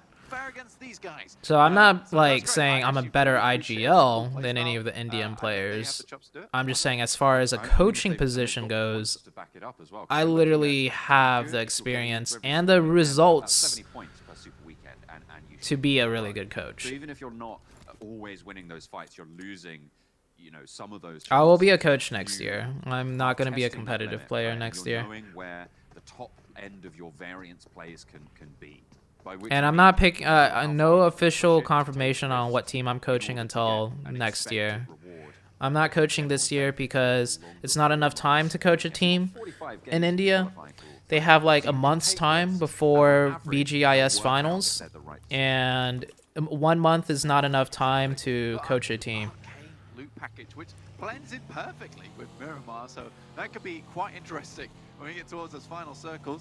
You could be almost gilly box. So it'd be gilly boxing it towards the end. So interesting stuff. Like 3 years we competed. Okay, so yeah, 1 year. There was a gap of 1 year. They're looking to put up some points as well once again. Next circle will hit towards Graveyard, slamming back towards this area of the map, which is a bit awkward to play. Minister Norellis around here too, but Phaser holding that hillside towards the southwest side of the map. The Infinity also coming through, you know, they just looted up that loot crate you can see on your screen. The problem with Japanese teams is a lot of them don't speak fluent English. And Nigma coming from that southwest side. But I coached a Japanese team and we had to have a translator. Very strong team, definitely so. And they have to, like, you know, hire a translator, so it's just too expensive. We had our criticisms about this team coming from last Super Weekend, coming from league play. Can you tell how Indian playstyle is different from other country regions? I'll be honest, I haven't watched too much of India because I've been trying to get permission, like viewer party permission, but I'm gonna just start studying India on my own time. In a long time. Down one, try and sail through, and they'll be able to make the passing as well. Yeah, Bamboo a little bit lazy with that spray, I'd say. Not able to quite hit it. Again, they were going very quickly though, so slightly hard to go for. And they rushed directly into BTR, John. And immediately Fabian Falls Jr. out in the open as well, taking heavy damage. Liquid, look at a guy that out spots the crossing through from Sung and tracks it back as well. Gets the spray down and immediately down one dispatched. Duxie does get knocked, but they'll be able to get that res, no trouble. First to go down yet again, down one. Falling, I say yet again, they didn't go down first last time, but they still go down first this time. 10 points total so far, only 1 point this game. Ooh, but a little bit of another engagement here of DRS and Stalwart. This is an interesting fight considering, you know, Stalwart is great in terms of these gunfights. Just T-posing on him, that's fair play. Scry now seems to trying to make something happen in this situation. Ema coming around the side, won't quite find him as of yet. In the meantime, 4 rivals taking a fight with BTR just after their fight with Down 1 Gaming. Oh, it's so close, Scry. Oh. The nade, but pumping him back as good as he gets. A 180 to suppress Gyalzen on the corner. Sprays down. Wow, he was so low. On the inside as well as Gyalzen. Dude, this guy's stalling for so long. Oh, you gotta push him, man. DRS are gonna give them the time break to go for it. Gyalzen, though, oh, Top got knocked. Top was supposed to come and help, but he got knocked. Getting the knock over the top. Gyalzen has one of his own, and this one is to perfection. Damn, third party. And it's a juicy steak. DRS. Really well done there. Basted in butter, made it look sweet. It was a good one. coming through from DRS, I mean, they were instantly onto that building, instantly taking off the Do you think Indian team get invitation? I think they're gonna go off BGIS results for the invitational spot. I don't know. I saw some rumors that Godlike was already invited, so that would mean they're getting invited off of unofficial tournaments. So really, really well done. Luxie has No, been we'll see. removed from the BTR roster, so they're down to 3. Enigma Galaxy playing it very slowly. Well, this next circle, this is absolutely fine for them. Heads over towards that western side. That's going to be a massive migration from that southeast. To me, this is where Genesis Dogma need to prove that they have upped their game, and it wasn't just a one-off in that last game. They are right on the outside, and they are right behind every other team on this south edge. It's going to be tricky, and they need to make it happen. The question is, can they do it? Can they stand up to the bar which they set themselves in Erangel? Yeah, this is the most. What about coaching a Nepal team? I'm open to coach any team as long as they understand English really well. And if the team has potential too. I don't want to coach a team that is like not a top level team. I want to coach a team that has a chance of being a top level team. But other than that, it's either they have to be able to pay me or a mix of pay / exposure, like to grow my YouTube. So Nepal and India both have a huge fan base for the game, so there is exposure depending on which team I go to, and then the pay will just have to depend on, you know, the combination of those two things. Down, Reiji on the off angle there, but Divine is the only player for Reject in this position, and an aid over the top, looking to keep this one going. Reiji falls, and now is just Divine, looking to push over the top, up and over, maybe get a flush, maybe get 2, but Duello wants to get this res. Sarah is going to get flushed on out, and it's only 2 for Reject. The res is coming through from both teams, Black. I think the res is fine here for the Infinity. The 2 players do need to push and put pressure on towards Reject. Divine, Mela back up again, so a 4v2 effectively. I don't think Divine's even going to get this res off, and the Infinity will dispatch Reject. So really important. Who killed STE? They got third party by STE and DRS. They're coming into the mix. They were fighting DRS, but they got third party by the other STE. In Senke, just Marshall alive, but Snickle very low. Nade in hand. To burn it away as well. There's a Molotov. It's going to push Marshall towards this vehicle. Genesis Dogma take a nade, and Sticker will go down, but Marshall falls almost as fast. And this is the proactivity that we wanted to see, Blank. They move, they take an engagement on a hillside they know there's fighting on already, and they give themselves some ground. They carve it out on their own. You use on Godlike? I said earlier, Godlike is the best team in India, and I think they have the best coach in India, which is Good Talk, and they have the best player in India, which is Jonathan. Really, really well done to Genesis Dogma. Get themselves considering BTR performance, what would I change and who would you bench? I don't pay that close enough attention to BTR. I actually don't pay that close enough attention to any of the teams to say anything about that. Right? I would say have been a little bit okay, so when I get asked those questions about like why is a team doing bad, or which player would you switch, or who should be replaced, when I get asked those questions, I take it in a very serious, like, analytical standpoint, right? Like as if I was the coach on the team and I had to make those big decisions. And I just don't follow any team that closely to accurately say who should be changed out or who should be benched. I know most of the times as viewers, it's just simply who is not performing well on that team. This guy's always dying. This guy needs to be switched out. Like that's different than, you know, how I look at it. Like for me, I actually would think from like a very serious coaching standpoint what needs to be changed. So I usually can't answer those questions, and if I did, it's going to be taken the wrong way. Like, you know, if I say, you know, Liquid should be subbed out for Ryzen instead, I have no idea how they've been doing in scrims. I have no idea how they've been doing in every single match, what their team communication's like. You know, like I don't know any of that information, so I wouldn't say. The rest of the team to get further in the circle. A lot of times it's like grouping up, let's stay together as much as possible. And this is the Just ignore repetitive questions. I'll answer repetitive questions if I can answer it very quickly. In this sense, though, Genesis Dogma, they've managed to distract 4 rivals enough that they've got into a fairly awkward position for other teams to. What would be my roster if I had to make one with Indian players? Outside MS, Well, the easiest answer would just be Godlike, because they're the best in India. But I don't know too much about the Indian scene player-wise, like in depth. All I know is Jonathan is the best player and he's good on any team. But the other players, I'm not sure each player's specialty and stuff like that. For a few more shots over towards DRS. Do you think TJB will miss PMGC East Finals? This is keep us alive play, right?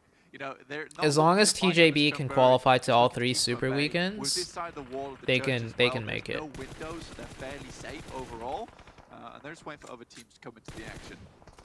Southside, look at that. Rico Infinity team taking heavy punishment. Logan's going big. Okay. He's popping the claws. He's roaring across the battlefield. Logan sticking up strong right now. 4 rivals. They've lost 1 player. Logan down the hill to deal with and got Tunny sending forwards even further. Rico Infinity team not able to look for these openings in the way that they would want. Action's like, hand me the phone, I'll do the 180 for you, then you can play again. Don't worry about it. We'll be back in the mix.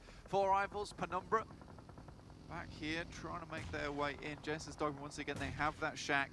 Really nice play. They don't really have a lot of sightlines coming out of here. They will get assailed by grenades. Luckily, a lot of teams are currently, you know, up in arms. Views on Scout? Locked in action. So Genesis Dogma should be safe for the time being. Not too many teams looking towards their way. Next circle heads up towards FaZe. I think Scout, along with other Indian players, all have a lot of potential. This is great news for FaZe as well. I think India in general just needs more, and not even India, like other regions as well. Honestly, I think the biggest thing lacking in PUBG Mobile competitive are good coaches. There's obviously a lot of really good players with a lot of good talent. You know, we're like 3-4 years into PUBG Mobile. On your dream prediction. On my dream prediction, we'll see. You know, I think there's 1 more today. And just the way with PUBG Mobile is as a game, there's so much like, it's not like CS:GO, right? It's not like Valorant, it's not like CS:GO, it's not like other shooter games where there's less factors, and the biggest factor is how good is the player, right? How good is the actual players fighting in the match? In PUBG Mobile, it's like you have 60 other players, you have different zone shifts, you have different, there's just so many other factors that are involved that is outside of the player's control and more from a strategy standpoint, and that could be taught. So I think the biggest thing missing now for competitive esports is just shaping a team correctly. Some teams don't need a coach. Some teams have players on the team that know how to play this game the best way, and they're practicing in the right direction. But because there's so many different factors, there's just so many different ways to play the game, and I feel like 90% of teams are improving, but 90% of teams aren't learning to play this game in the strongest way possible. And even for me, like, there's probably a lot of coaching things that I'm gonna have to learn over the years as well, right?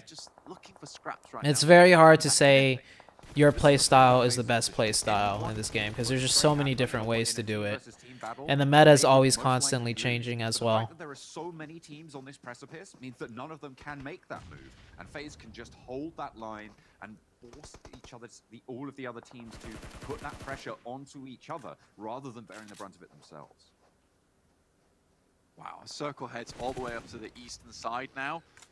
FaZe actually have an opportunity to get into it, but Team Secret, again, in our top 5. This is the second time they've hit a top 5 finish of this Super Weekend. Really good stuff from them. 2 players still alive at the moment, and no team with a full 4. Hamodi comes over the top side, gets a nice little spray, and that's the first kill of the match coming through for Enigma Galaxy. Really, really well done to them, Love to see it. unironically.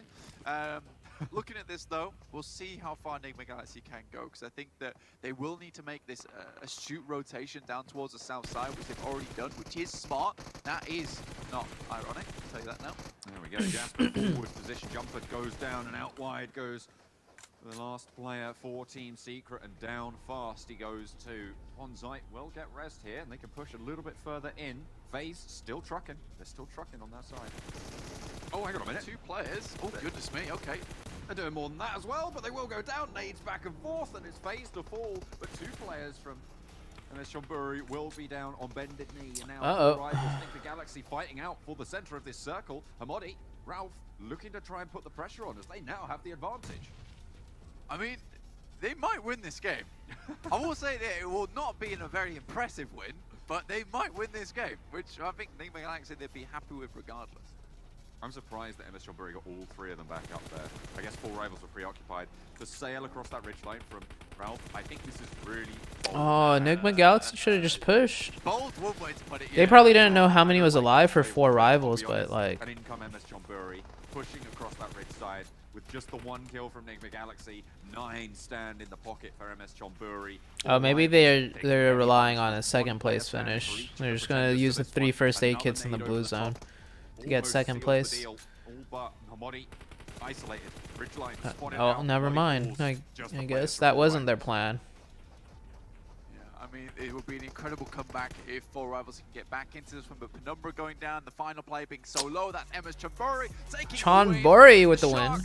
They have swum the non-existent waters of Miramar and managed to... In a recent interview, Gatok said BGMI is very luck-based as there is less matches for qualifiers, so a good team might not even get to play the finals. That's also true. Yeah, a lot of the third-party Indian tournaments right now is like, what, like a 1-day final, 2-day final. Once they get to those like closed-off circles, it does come down to luck with so little games. They're very, very good in those final moments of the game.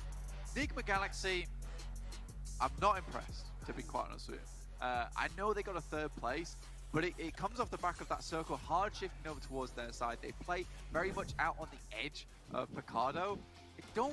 I love cats so much, but my girlfriend hates them. Should I leave her or the cats? Any thoughts, ZooTay? It's a very nice little south rotation, but then that push into the middle of the map, I don't know, honestly. I think that was. I think.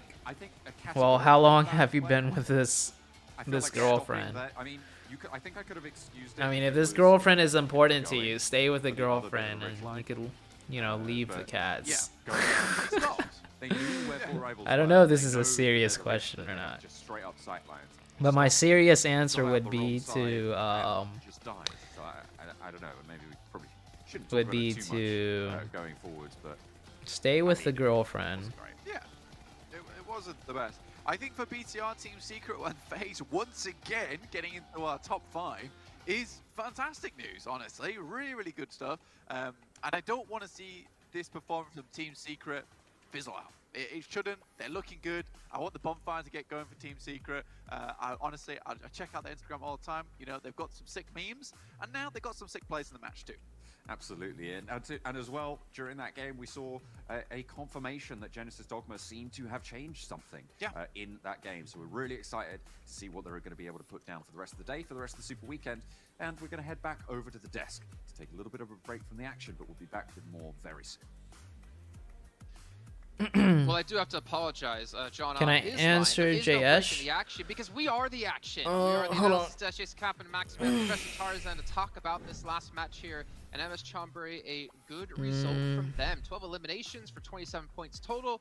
But Maxman, 4 rivals just can't seem to get that win. I was asking like during the match, 4 rivals still haven't gotten a win yet, have they? And, what did JS say? like, if you guys are asking me a question, make sure you at me in the chat so I can see your question more easily.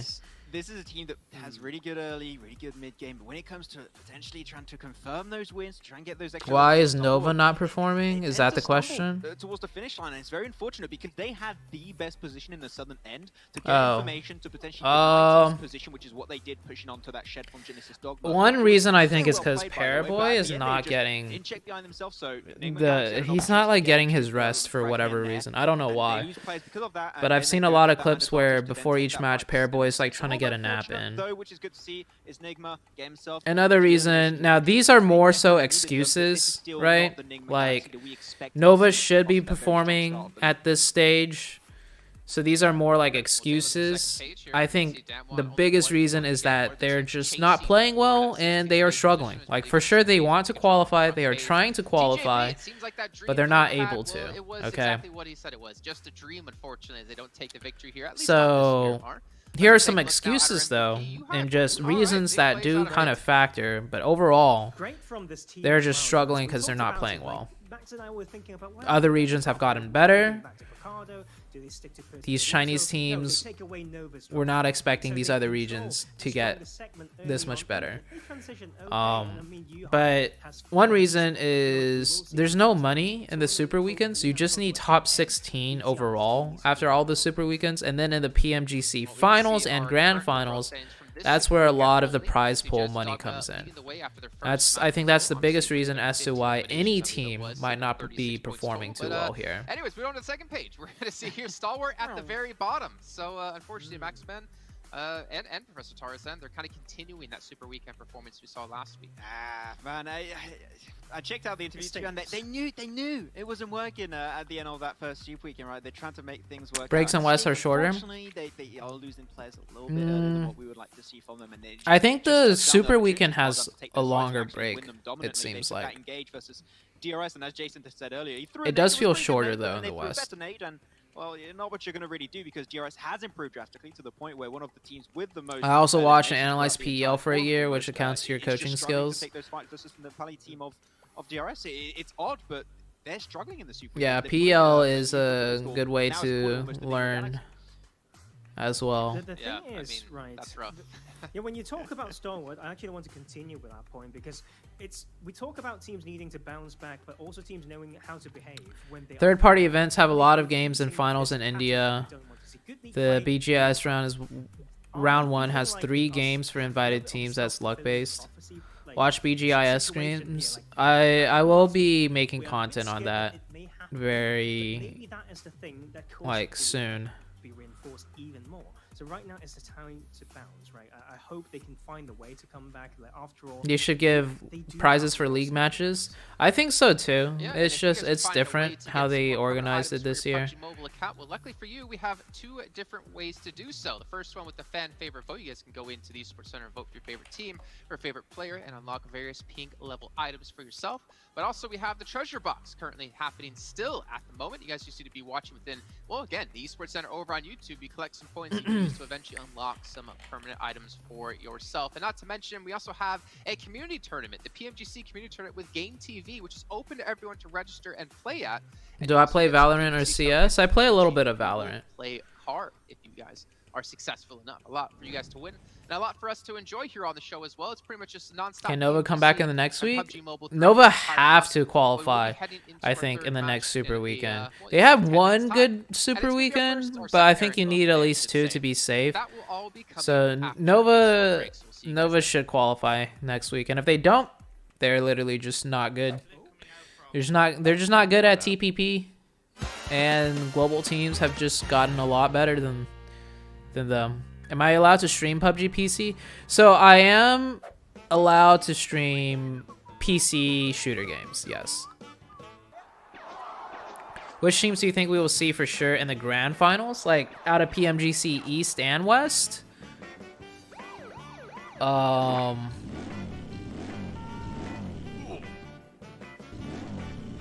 think Infinity. That's too big of a question. That's too big of a question.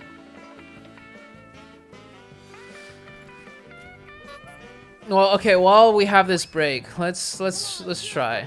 Let's try and answer a little bit. So top 9 out of East, right?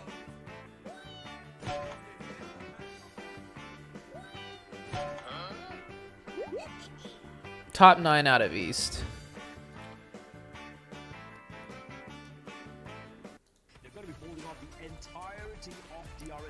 Nine teams.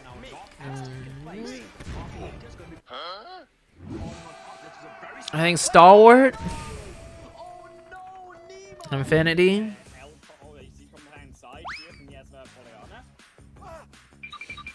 I have to pick Nova just based on their experience. I know Nova's like missing a Super Weekend, but they also missed a Super Weekend last year. And I mean, Nova's just the most accomplished team in the world, so I have to pick them to qualify at least, right? So there's 3. We got 6 more.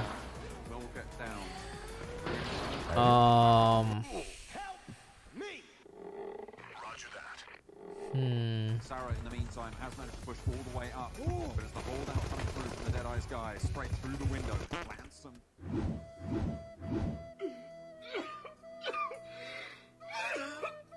Just starting to make their way outside of Tiki, which I would argue is a little bit too late. A couple of teams Team Secret has been very consistent also. I think Team Secret... Yeah, Team Secret got first place in the Southeast Asia Championship Grand Finals, which is really difficult to do. Second place in these other tournaments. Second place, yeah. Team Secret has been very consistent also.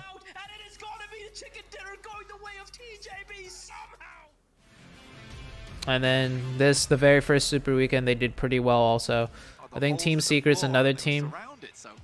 Well done to Dig Xavier there to be able to make that one happen. Nova going versus Infinity. Actually, oh my goodness me. Hang on a minute. So that's 4 out of 9. We got 5 more picks. Be happy with that one. A Lone Ranger out in the field doing work for the Infinities as they stay alive. Okay, let's just go down the list. Let's look at 4 rivals. But around the side, Logan looks to raid in, but no, he goes down, and now it's just Mella looking for a 1 versus 2 here. So 4 rivals got 4th place, and the one that Team Secret got 1st place in. And is able to find the kills. It's Deadeye's guys going down. And then in the league stage, they got 3rd place, which is pretty good.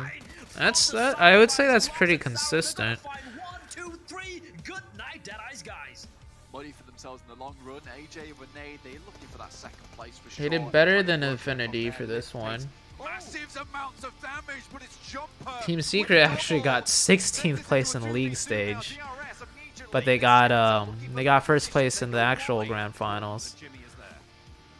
I mean, they get a team wipe, so they don't know there's anyone else in this building. They think it's finished, they think it's done. Minority Jimmy finds one, there's another up top side. Looks for the other, and he will clean it up. Jimmy has to seal the deal. I think I'll put for rivals up there. And the chicken dinner. Maybe look to reposition for the fight, but the nade dunks down, and it is love to stand. They had really good Super Weekend on the first one. Where are they right now after 2 games? We're gonna see here Stalwart at the very bottom. Well, not here either. Which is good to see. Is Nigma games expect Blink. Well, they. Anyways, we're on to the second pick. See, with their 15 eliminations, I believe it was. Genesis Dogma leading the way after. After 2 games, they're in 4th. I think for rivals can get top 9.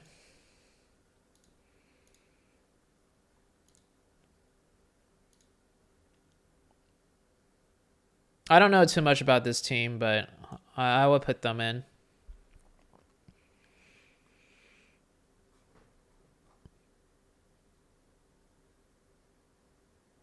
Do you think Evil Doppelganger of Paraboy will be a 5-finger close range piece? I guess so. Okay.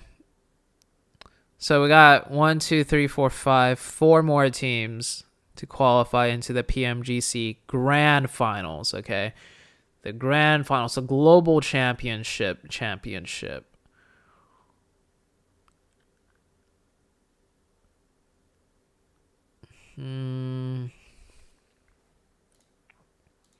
This is a very hard question, right? This is a hard one.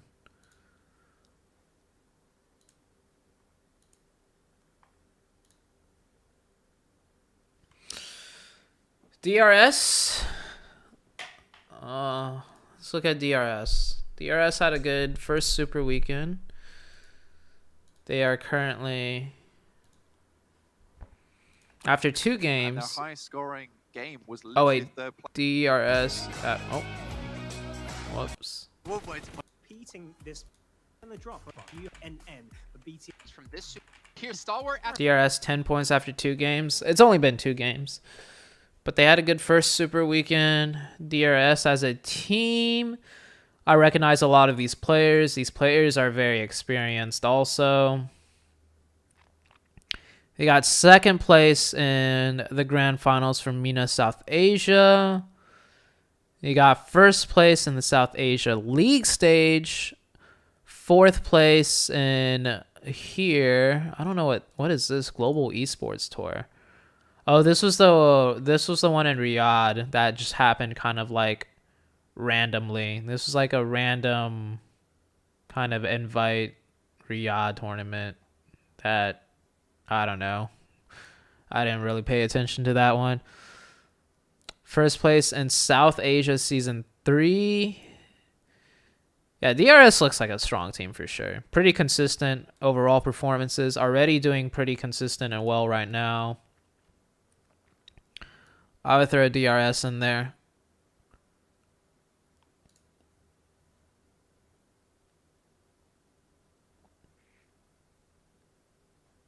We'll finish this after.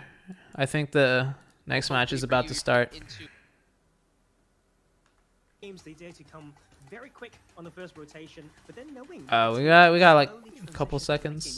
Let's see if we could speed this up. DRS is not good for global finals. This is just to qualify top 9. If you're top 9 in the finals, like these points don't matter. You just need top 16 here to get to the finals, but I think in the finals itself, DRS could get top 9. That's what we're picking right now, to see teams that will qualify to the grand finals. First Super Weekends respectively, putting a lot of pressure onto the likes of course, Nigma Galaxy, Cryptics, and a couple of other teams who didn't qualify in Super Weekend number. Just remember, season Nova was top 8, but they won PMGC finals. Yeah, this question that I'm answering is literally who can just qualify into the finals. That's it. Who could qualify into the finals? I'm not picking teams that I think will do well in the grand finals or the finals itself. Literally, who's going to get top 9 and PMGC East finals? Overtaken Nova at the end of this Super Weekend number. So top 16 from these 3 Super Weekends go into the PMGC East finals, and top 9 from the PMGC East finals go into the PMGC World Finals. West to East, we should be seeing the majority of teams just, dropping in their ZooTay hates BTR? I don't hate BTR. I think their performance has just been super inconsistent. So it's just so it's hard to say if an inconsistent team is going to qualify or not. I think BTR as a team, if they get more practice together, if they could figure out what they're doing wrong, I think they could be one of the best teams in the world for sure. Because the players on the squad, I think, are all strong. Players on the squad are all super strong. I think their biggest weakness is just they're very emotional players. I think they tilt very easily. I think they get upset very easily. I've just seen clips of Luxy or Zuxy. I don't know which twin it is, but they're like slamming their phone down and throwing their phone around. Like this right here, you don't go for the revive. You want to set up around Liquid to take the fight with the team to space them away, and then you go for a revive. in a moment. I don't think that was realize going to happen that either that way, particular but yeah. mission isn't quite going to pan out. Immediately takes a U-turn. So a bit of an unfortunate start for BTR, but then again, it's okay. It's still early days. They've had a good, decent couple of games as well. Action's about to rat this player here. Form of FaZe Clan. Starwood Esports, you brought this one up. You said that, you know, that because of the plane path, they've opted to go for a bit of a different draw, but that also brings them in close range of Tang Jiabao, especially. Can I also do PMGC West? Yeah, I'll look at PMGC West also. And at least looking at how After we finish PMGC East. Completely clueless. So for PMGC West, it's the top 6 out of the finals. As far as I know, Action got here first. H-Star rotated. Alpha 7 to for here sure. with the vehicle. We'll have That's gonna be spotted one of the them. fact that a couple of doors are open, and we'll hear the shots of, or the vehicle, should I say, a Stalwart, and a lovely knock initially onto top. Yeah, nice knock, but the hunt is on, and Action is going to make very quick work with him. I like that. I like the play from Action, from Starwood Esports there, Imperium. He could have potentially have taken that fight single-handedly. Instead, he calls for the cavalry to arrive, and that was a distraction. Eitza, he gets a knock, not quite able to confirm the kill, and for Tang Jiabao, remaining members, they have a decision to make. Do they go on in? They spread quite thin as well, quite far away. I think the from biggest each other, problem is but their they go against coach. The entirety of Starwood Esports, who I don't know. Could be their coach. Could be the players just getting more frustrated over time. Could be a combination of 2 points both. in game 1, 1 point in game 2. It's been far worse than a tepid start, but I'm sure Team they'll X-Spark, I know think you how should to coach keep X-Spark. things off in this You get high pay and US exposure in YouTube. Day 1. I don't hold that against Tang Jiabao, by the way. I don't think they necessarily... I'll decide who to coach Then again, I suppose you got to expect the next year. unexpected. Initial I'll make a spread by decision DRS, next they year. held onto the east side of I imagine I'm going to officially start coaching like February. Mansion. I'm sure Mafia Ninja Or even heard March, to be honest. that vehicle stopped close by, and he's getting that third person Because perspective all the Indian teams are very focused right now on BGIS. BGIS won't finish until January. quarry areas. They are outside. I think I'll and then so BGIS won't finish until mid-January, and then there's the grand finals for PMGC that I think a lot of teams will just watch to see whichever Indian team gets invited, how well they do, or whichever Indian team qualifies, how well they do. Really strong result of third place. And then I imagine February is going to be the month where I just start talking to a lot of these Indian teams, like seeing who's interested, who can offer what coaching will be like, how much coaching do they want, how the coaching would work for each team, what does each team look for. I think all of that will be discussed a lot in February, and then March is when I'm going to make a final decision. At least that's what I imagine. Who knows though, right? Maybe January, one of the teams is already super excited and wanting to work with me, and they give me a good rate. I like the team. I think there's a lot of potential, and then I might just start coaching in January, right? But I'm not going to make an official decision until BGIS is over. What we saw on the final day of this first Super Weekend, where they had 1 point in 5 games, which is atrocious for a team of their caliber. It is, for sure, and it's something they'll want to forget about very quickly, and that's where I liked that Blank brought up the narrative of BC Swell, who aren't in this Super Weekend for the second time in a row, that they are not going to make it to the finals. I understand where Blank is coming from. What about other teams getting strong? Oh, okay, yeah. Good point. I'm actually surprised I forgot to say that. I think BTR's biggest weakness, for sure, is just other regions getting stronger and other teams getting stronger. Because BTR has kept the same players pretty much for 3 years. And this happens a lot in a lot of different esport titles. Whoever's the strongest in the first year and the second year, the next year gets easily passed up by new talent coming into the scene, right? I would argue no. But if they do that, Enigma don't qualify for the third Super. The first few years of an esports, so I'm really curious to see how that the plays strongest teams and the best teams usually don't last very long. At the very top level, that is. Because so many new players start joining the game, so many players that are just naturally more talented. No pun intended, of course. You have to be able to change a lot of your strategy, and usually if you're the top team in the first year and second year, chances are you're not going to change your strategy. You're going to think your strategy is the best strategy, and you're going to be focused on that strategy and making that same strategy a little bit better. So it's harder for top teams to adapt or change. This is huge from Freak. And now you can see everyone. Reggie is low. He's low. So what is he thinking? What is he thinking, Imperium? That's almost a free. Well, it won't be a kill, but a free. What is happening? And they're single-handedly. Oh, I love this push. Look at Roth pushing. Yes. They should be pushing. They know exactly where they are. Rove throws in one nade in towards the building. Doesn't quite work out. Divine gonna be trying to yes. and get enough, but it's not gonna be coming through. As Enigma Galaxy. Knocking Divine and Dwello.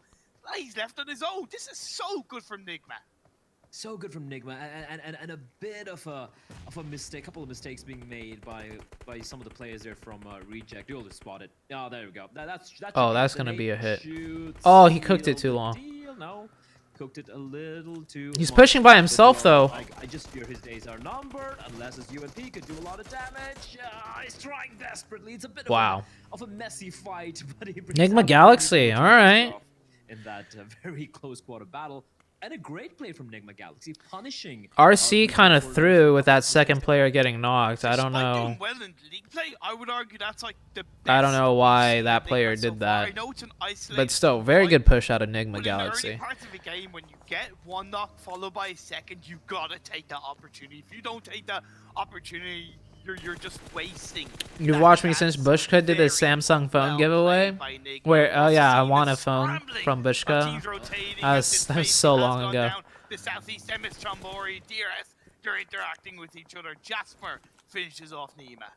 It's a three-way scuffle here, but looks like DRS committed to this fight. You know, Galzin, barely alive. NC2 will quickly be put out of his misery. As human 4 rivals, they saw all the commotion and they're like, yeah, we're not having any of this. And Starwood Esports, apart from the one kill, they have been kind of quiet thus far.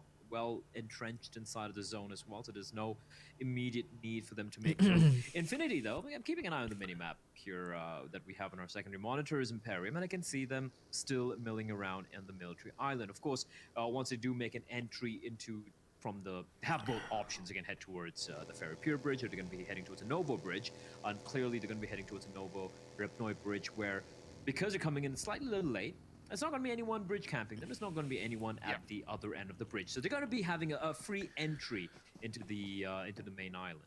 If you're noticing, a good few teams are adapting quite well compared to game 1, where you pointed out a little bit of a similar circle path for the first 2 phases. Tongja Bao, I think, of being a lot closer together inside this lumberyard hillside. FaZe Clan opting to rotate more on the eastern side of prison rather than the western side of prison, because it's presumably for them a little bit of a less congested entry point, and they've gotten ahead of Rico Infinity. So lovely team rotation from FaZe Clan. BTR gonna have to try and deal with Genesis Dogma, but Genesis Dogma do have to also think about Tongja Bao. You can see Satar using a third-person perspective to look up the hill to try and get any kind of information on where the players of TJB are.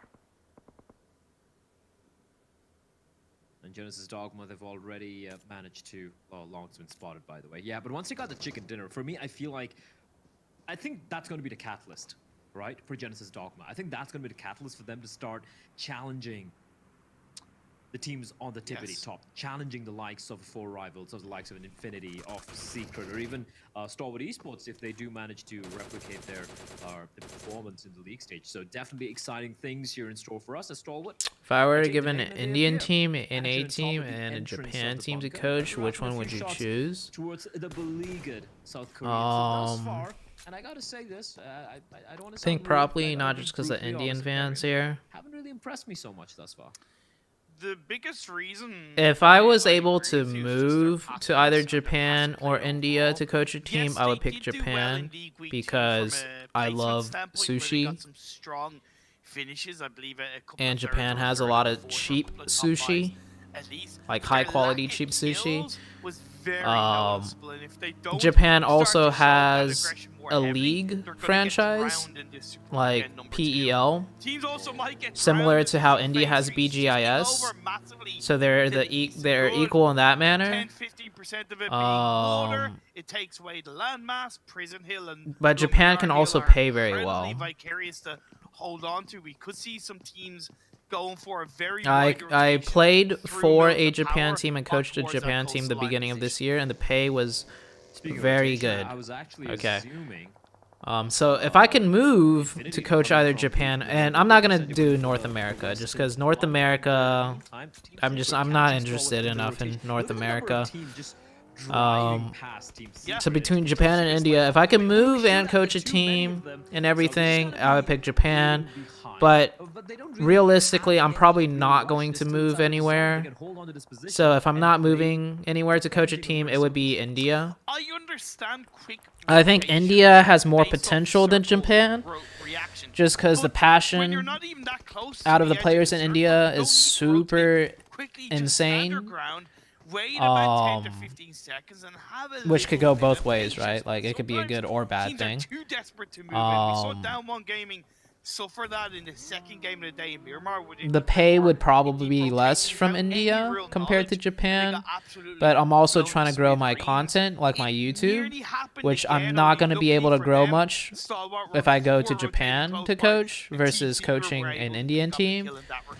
So I think Indian teams have more potential. It'll be better for exposure. It'll be less pay. But I think I could do more with an Indian team. Also, Japan, a lot of their players don't speak fluent English. So that would be a big problem to begin with. So definitely more. Definitely India. India more. What are they going to do now? Are they going to commit to this fight? Because FaZe is pretty well entrenched, and I don't think that's a fight Nigma would be necessarily... Oh, yeah, my camera is a little bit They off also don't this whole need time. to take it. Let me move The reason why Sorry. Roof was a little bit more heavily forward is so they could get the revive onto their knock player and then disengage away. Alright, Some let me very just clever move play myself. from Nigma, realizing when it's time to engage, when it's time to disengage. Both teams are in good position, but I would argue, based on where this phase 4 might go, Nigma are in a little bit of a slightly better position. Plus, when you look at the angles of pressure both teams have from the likes of Genesis Dogma and 628, FaZe are in a little Is bit more YouTube of a banned in pressure China? in that regard, so Yes, I'm I curious to see think. how Yeah, they're going to YouTube deal is with banned that. in That's China. why I definitely respect the fact that Nigma disengaged away. Team Seekers still have a spread on the northern edge of the circle between the eastern side of prison and across the roadside. DRS have the north of the Pubg inside, and that's going to be a massive shift away. And that's why I thought a couple of teams like Four Rivals and Tongja Bao would send themselves up towards the coastal line. Yeah, it is seemingly looking like a coastline finisher, right? Especially if you pointed out they are already there, so they can hold on to this position unless, of course, they get swarmed by other teams having the same idea. Tangja Bao, though, like you said, great position. They have a high ground. They're playing the edge of those cliffs as well. It's a great position to be at, except you are exposed on the far side, right, which can be messy. Speaking of messy, DRS, okay, they're making quick work of Damn One Game. I thought there was a knock against the DRS as well, but AJ will stay alive, and Sung and Uni. You did say they're passive, Imperium, but I guess they can be forgiven for being a little passive, especially looking at where they are positioned at the moment. I think with this kind of circle as well, I think it is rewarded for a little bit of passive play. There's very little hard cover. A couple of shacks is to an extent the best you can hope for, especially when you're down to 2 players. The hillside has a limited amount of hard cover to play around. MS Chambori rotating to a good position. Rico Infinity have the ability to push back BTR, but they got to be careful of Infinity looking down from above. Rico, I think they had a decent result in the second game in Miramar, but they left it a bit too late to be aggressive. They left it a little bit too late to be proactive on their position, and it meant that they were put, I felt, under a little bit too much pressure late game. The good thing for them in this situation is they have kind of Infinity overlooking them like the angels above, giving them a little bit of light, guiding them, and putting pressure on the BTR. Oh yeah, 100%, 100%. You can see, they can pretty much just relax, listening to the siren song of the bullet just whizzing past them. Although, to be honest, if I had bullets whizzing past my head, I would not be feeling not feeling comfortable is going to be him as John Murray popping Ponzai. Just a little bit of a tickle from Team Secret. They just try to rattle off the shots. And Lovely. here comes Satar from Genesis Dogma. Finds one member now, looking for the second. He knows his area, spots him out. And Jumper trying his desperate best to find some cover, but here comes Genesis Dogma. Nicel knows exactly where Jumper is. They get the knock, they will get the finish in Team Secret. They've been whittled down just to, I do believe, 2 members now. Yep. Would you like a nickel for your troubles, Team Secret? Why, yes, I would. Genesis Dogma deliver that blow, puts pressure on towards Team Secret. Just Fredo and iShots left alive. Great proactivity from Genesis Dogma. We saw this in the Miramar game. Blank and John alluded to when the circle shifted massively away and they said, okay, this is the true test of Genesis Dogma. They swept through really well in that game, and they're doing the exact same here on towards Team Secret, covering the angles, moving in as a team. Great teamwork and communication. Have I ever smoked before? I've never smoked. We all No. knew how good they can be at taking fights, at taking certain team fights, but they always seem to fall short, maybe due to positioning or whatnot. But right now, as you pointed out, that was such a clean Loco's trying to be the wipe Twitch of Team Secret. India. One of the better teams we've had thus far. Meanwhile, the 2 Chinese teams going up against each other, Tang Jiabao and 628, but 628 have other troubles because El Chapo from Cryptics are pushing in onto this position. We spoke about how they had such a great position on the cliffs, but it looks like Cryptics want to snatch it away Oh wow, from them. that But zone. looking at the circle shift, Cryptics might have a change of heart. Well, I think they're better off dealing with what's behind them before they consider any kind of push into the circle. So Fair. I do appreciate that they're committing to this fight against 628. The good thing is that the circle shifting away means they're less likely to get targeted from behind. So committing to this fight is even more viable. But that's a couple of lovely sprays from Sunan.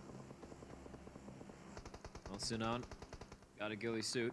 Not going to be very helpful, especially when he's going to be lying on the rock. They go, hey, why is there a bush out in just clean rock, no soil anywhere? So they're going to have a very comfortable time finishing off. Even Sunan, who was trying to be, 33Z, trying to be very cheeky there, but he gets knocked. And for Cryptics, they were sticking around for so very long, and it is going to be 4 rivals who are going to punish them for it. BTR going for a quick rotation as well, while bullets are being exchanged with Infinity and Rico Infinity, and BTR have managed to somehow, comparatively unscathed, kind of find themselves in a pretty good spot, except Cryptics are still behind them.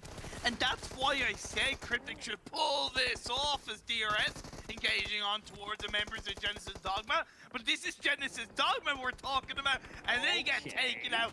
Kill number 7 for the Indonesian side.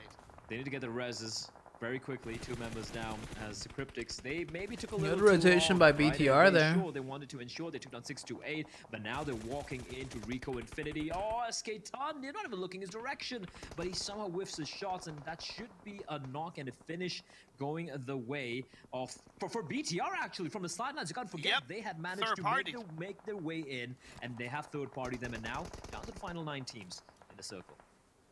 Clan gonna go Hey, that was really good by BTR. Taken out, so just 3 players strong for the side who dominated the first day of League Week 2 and overall looked very strong in the Super Weekend. Down 1 Gaming being eliminated.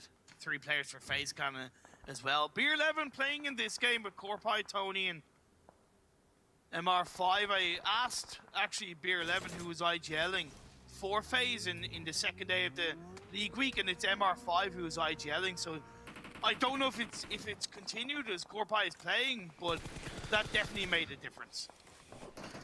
Uzi, just the 1 bullet on Corpai. You take his name, and he's just cursing everyone here in Parium. But yeah, Pairboy's still in the top for damage. It's gonna drop off since they didn't qualify though. Opportunity for Infinity because they know they have an uphill task ahead of them, and they're gonna try and ensure they take care of FaZe before they make a move towards their right-hand side. Tony K trying to be sneaky, but he will be spotted by Uzi. MR5 at least able to reply back, but it's a 1v1 right now all of a sudden. 1v1 between FaZe and Infinity, and Mela, he's got a nade, he's pushing on up.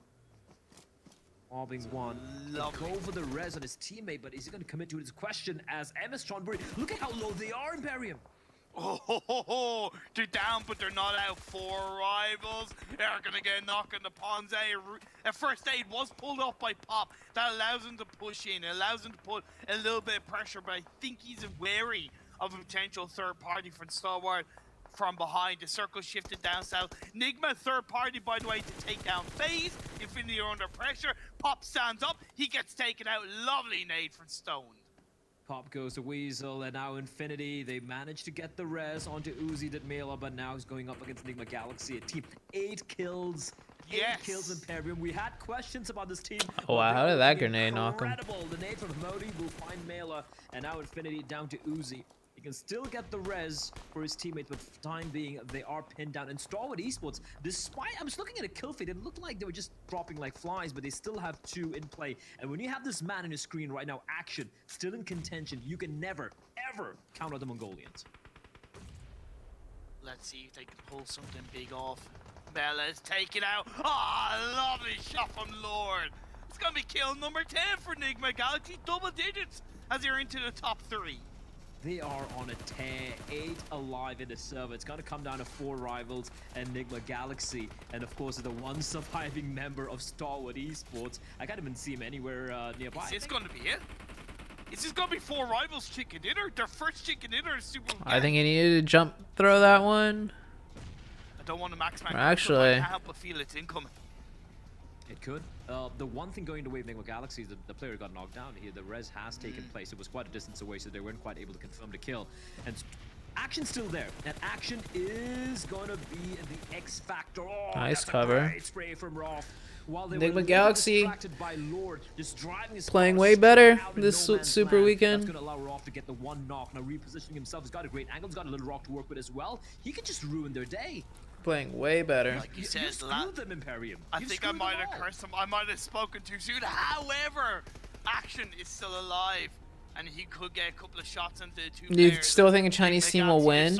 And if it couldn't have gone worse for 4 rivals. It's way less likely. Have to move even further. If I had to bet money on a Chinese team winning, I would not bet money on a Chinese team winning. Will be taken out, but yeah, Enigma Galaxy in a great position. Just because there's like there's like 17 other teams. And those are not gentle ones. He's gonna lie prone. He's got a little bit of a ridge to work with, but look at Lord. Look at the incessant aggression coming out from Enigma Galaxy. And as long as Freak is in this position, he's got that. He's got that. That watchtower position. They're about to get a 15 kill chicken dinner, maybe? But yeah, 4 rivals just getting peppered from all directions. They're burning, they're getting naded, they're taking bullets. Penumbra, he will finally fall. No, he's still up and standing. Rithal getting a knock. Now, it's a 4v2, sorry, 3v2. Very doable here. That's huge. They get the high ground now with that knock. Crazy happens from Penumbra. He's still lying prone. Hamodi has an inkling where he is, but he's going to be looking the wrong way. Penumbra can get the here. He needs to find it. He's going to find it, and now it's a 2v2. 4 rivals, despite all the obstacles they've faced thus far, could potentially pull this one back. Lord and Roth had a lot of work to do. Penumbra still taking damage, still burning, running on in from this blue, and Roth and Lord, they're committing to the fight. They're not going for the res this late, especially. Rithal is going to finish off Freak in the meantime. Oh, okay. Damn. And unfortunately, despite 4 rivals. very valiant attempts from the Looking very strong though. It is not to be. Enigma Galaxy, they get a chicken dinner, and they played that one so very well. Firstly, I'm sorry for rivals.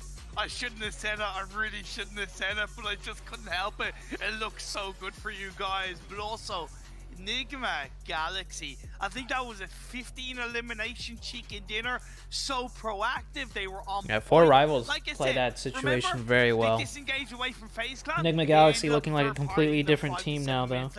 Those little decisions early on in the game are so important when it comes to the late game. You're not always going to get it right, but when you do, it just feels so damn good. The opportunistic squad wipe onto Reject as well early on in the game, it just set themselves up so nicely. And this is the Enigma that we knew could come into PMGC that we haven't really seen up until now. And off the back of a solid result in Miramar, this is a big turnaround potential.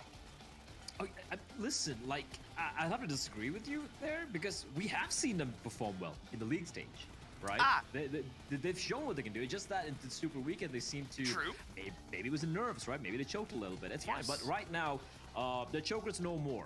This has been an incredible game from them. And even the way they're winning the fights or winning those duels, it was just so clean, Imperium, that they were able to...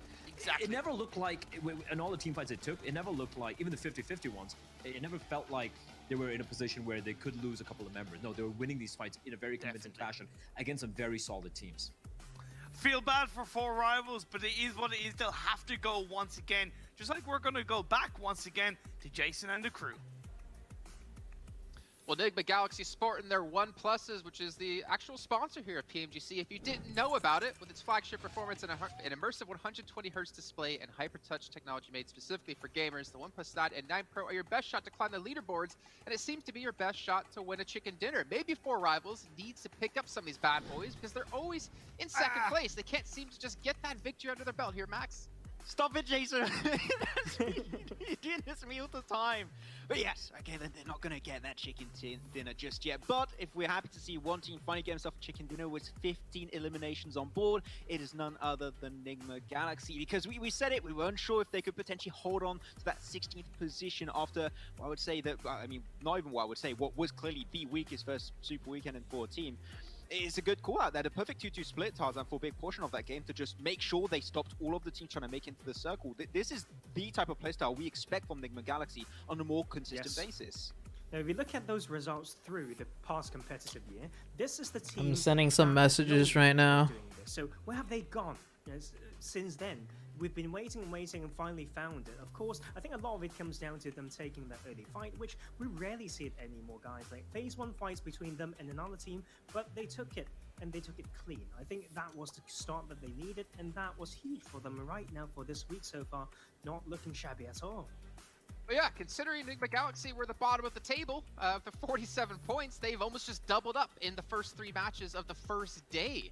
So any points that Bigatron, FaZe Clan, Damwon were able to accumulate so far, well, it's not going to be working towards Enigma Galaxy. Dang, Nova didn't qualify, and now the 2 Chinese teams are at the very bottom. TJB and also 628, 8 and 5 points respectively for these 2 Chinese teams. The only Chinese teams fallen off. Super Weekend. Yeah, I'm probably gonna have to DM Kalaris and ask him, do you think... No, Nova not interested?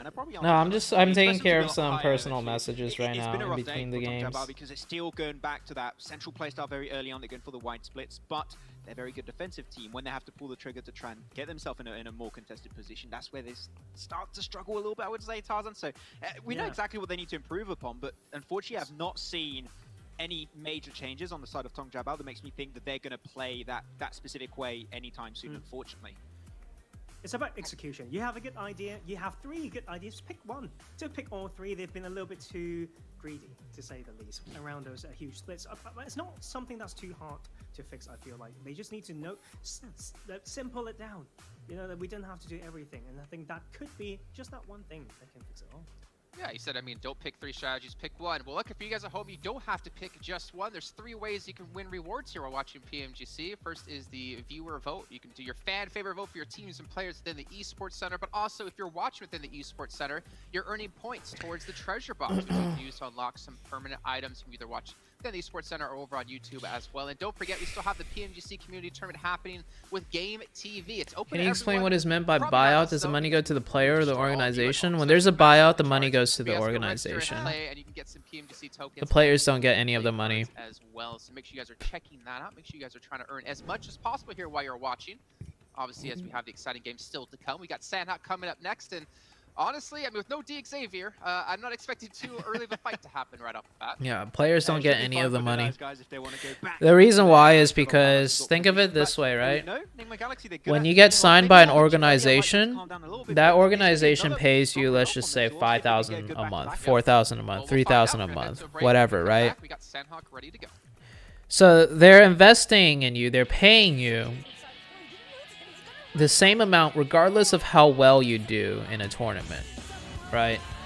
So ideally they pay you and you do really well in the tournament, everyone's happy, you get more money because you get more of the prize pool, but let's say they pay you 5,000 a month, 4,000 a month, whatever, and you do super bad, right? Like, your team does super bad. Well, when they sell you, when there's a buyout, the money shouldn't go to the player. It should go to the organization that spent all this money investing in you, and potentially it's a risk, right? Because you never know how well a team will do when you pay the players to play for your team. So one way for the organization to get some money back through all the years of paying this player however much is to sell the player off. Now, good businesses and good recruiters will know who to recruit, and so they'll make money off the player while the player's on the team, and then they can make even more money if they want to sell that player.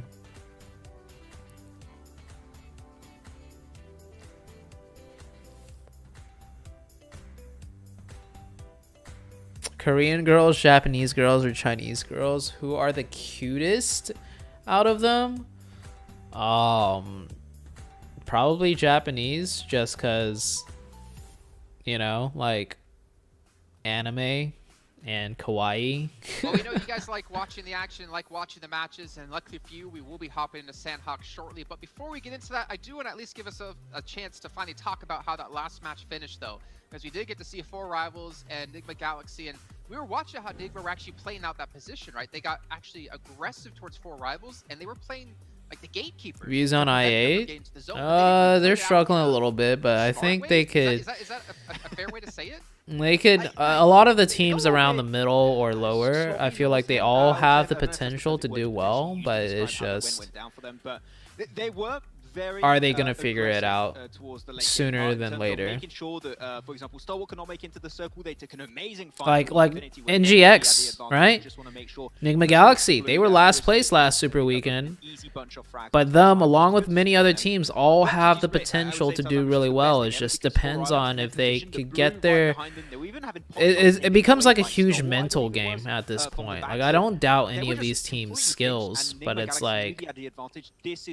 Are they going to be able to figure it out and adapt to the lobby sooner rather than later? Utility use as well from this region. I actually thought about either drawing parallels between regions in playstyle. You gotta be ready for Indian audience. If your team doesn't perform in an event, you'll get hate from the fans. But if your team does good, yeah, I know. I think that's very normal and to be expected. When is your casting gonna come? I'm not casting. I'm just an analyst for PMGC West. What's up, Psycho Sanji? They could have done that in a more Pika ZooTay is a weeb. way, like make the blue do some work for you, but they kind of push out of zone and then just made it a little bit. I8 isn't even in the tournament. Wait, is I8 not crypto? I mean, I did like the way we're talking about. Are you not talking about crypto or Cryptics? Oh, I8 crypto is a player. Yeah, over peaking, they gave Cryptics. Which we rarely see it anymore, guys. Like, is the team. Use that rich and make it easy for yourself.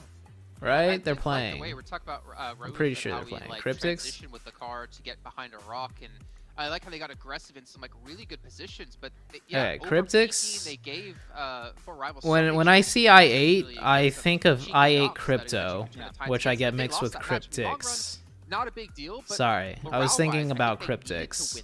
They needed that little bit of a bump within the team because they were looking disastrous in the first week, and like we said before, they've almost scored more points in 3 matches in day 1 of the second Super Weekend than they scored the entire last weekend of 15. Yeah, it's oh man, I'm still. What's your thought on 4 rivals? Oh yeah, let's continue with what I was doing earlier. It's gonna happen eventually. Do you think it's still a curse? Because so, PMGC East, which teams will qualify to the PMGC Global Grand Finals, right? So, who's going to get top 9 in the finals for PMGC East Finals? So, I have 1, 2, 3, 4, 5, 6 teams circled already. And let's just keep going down the list.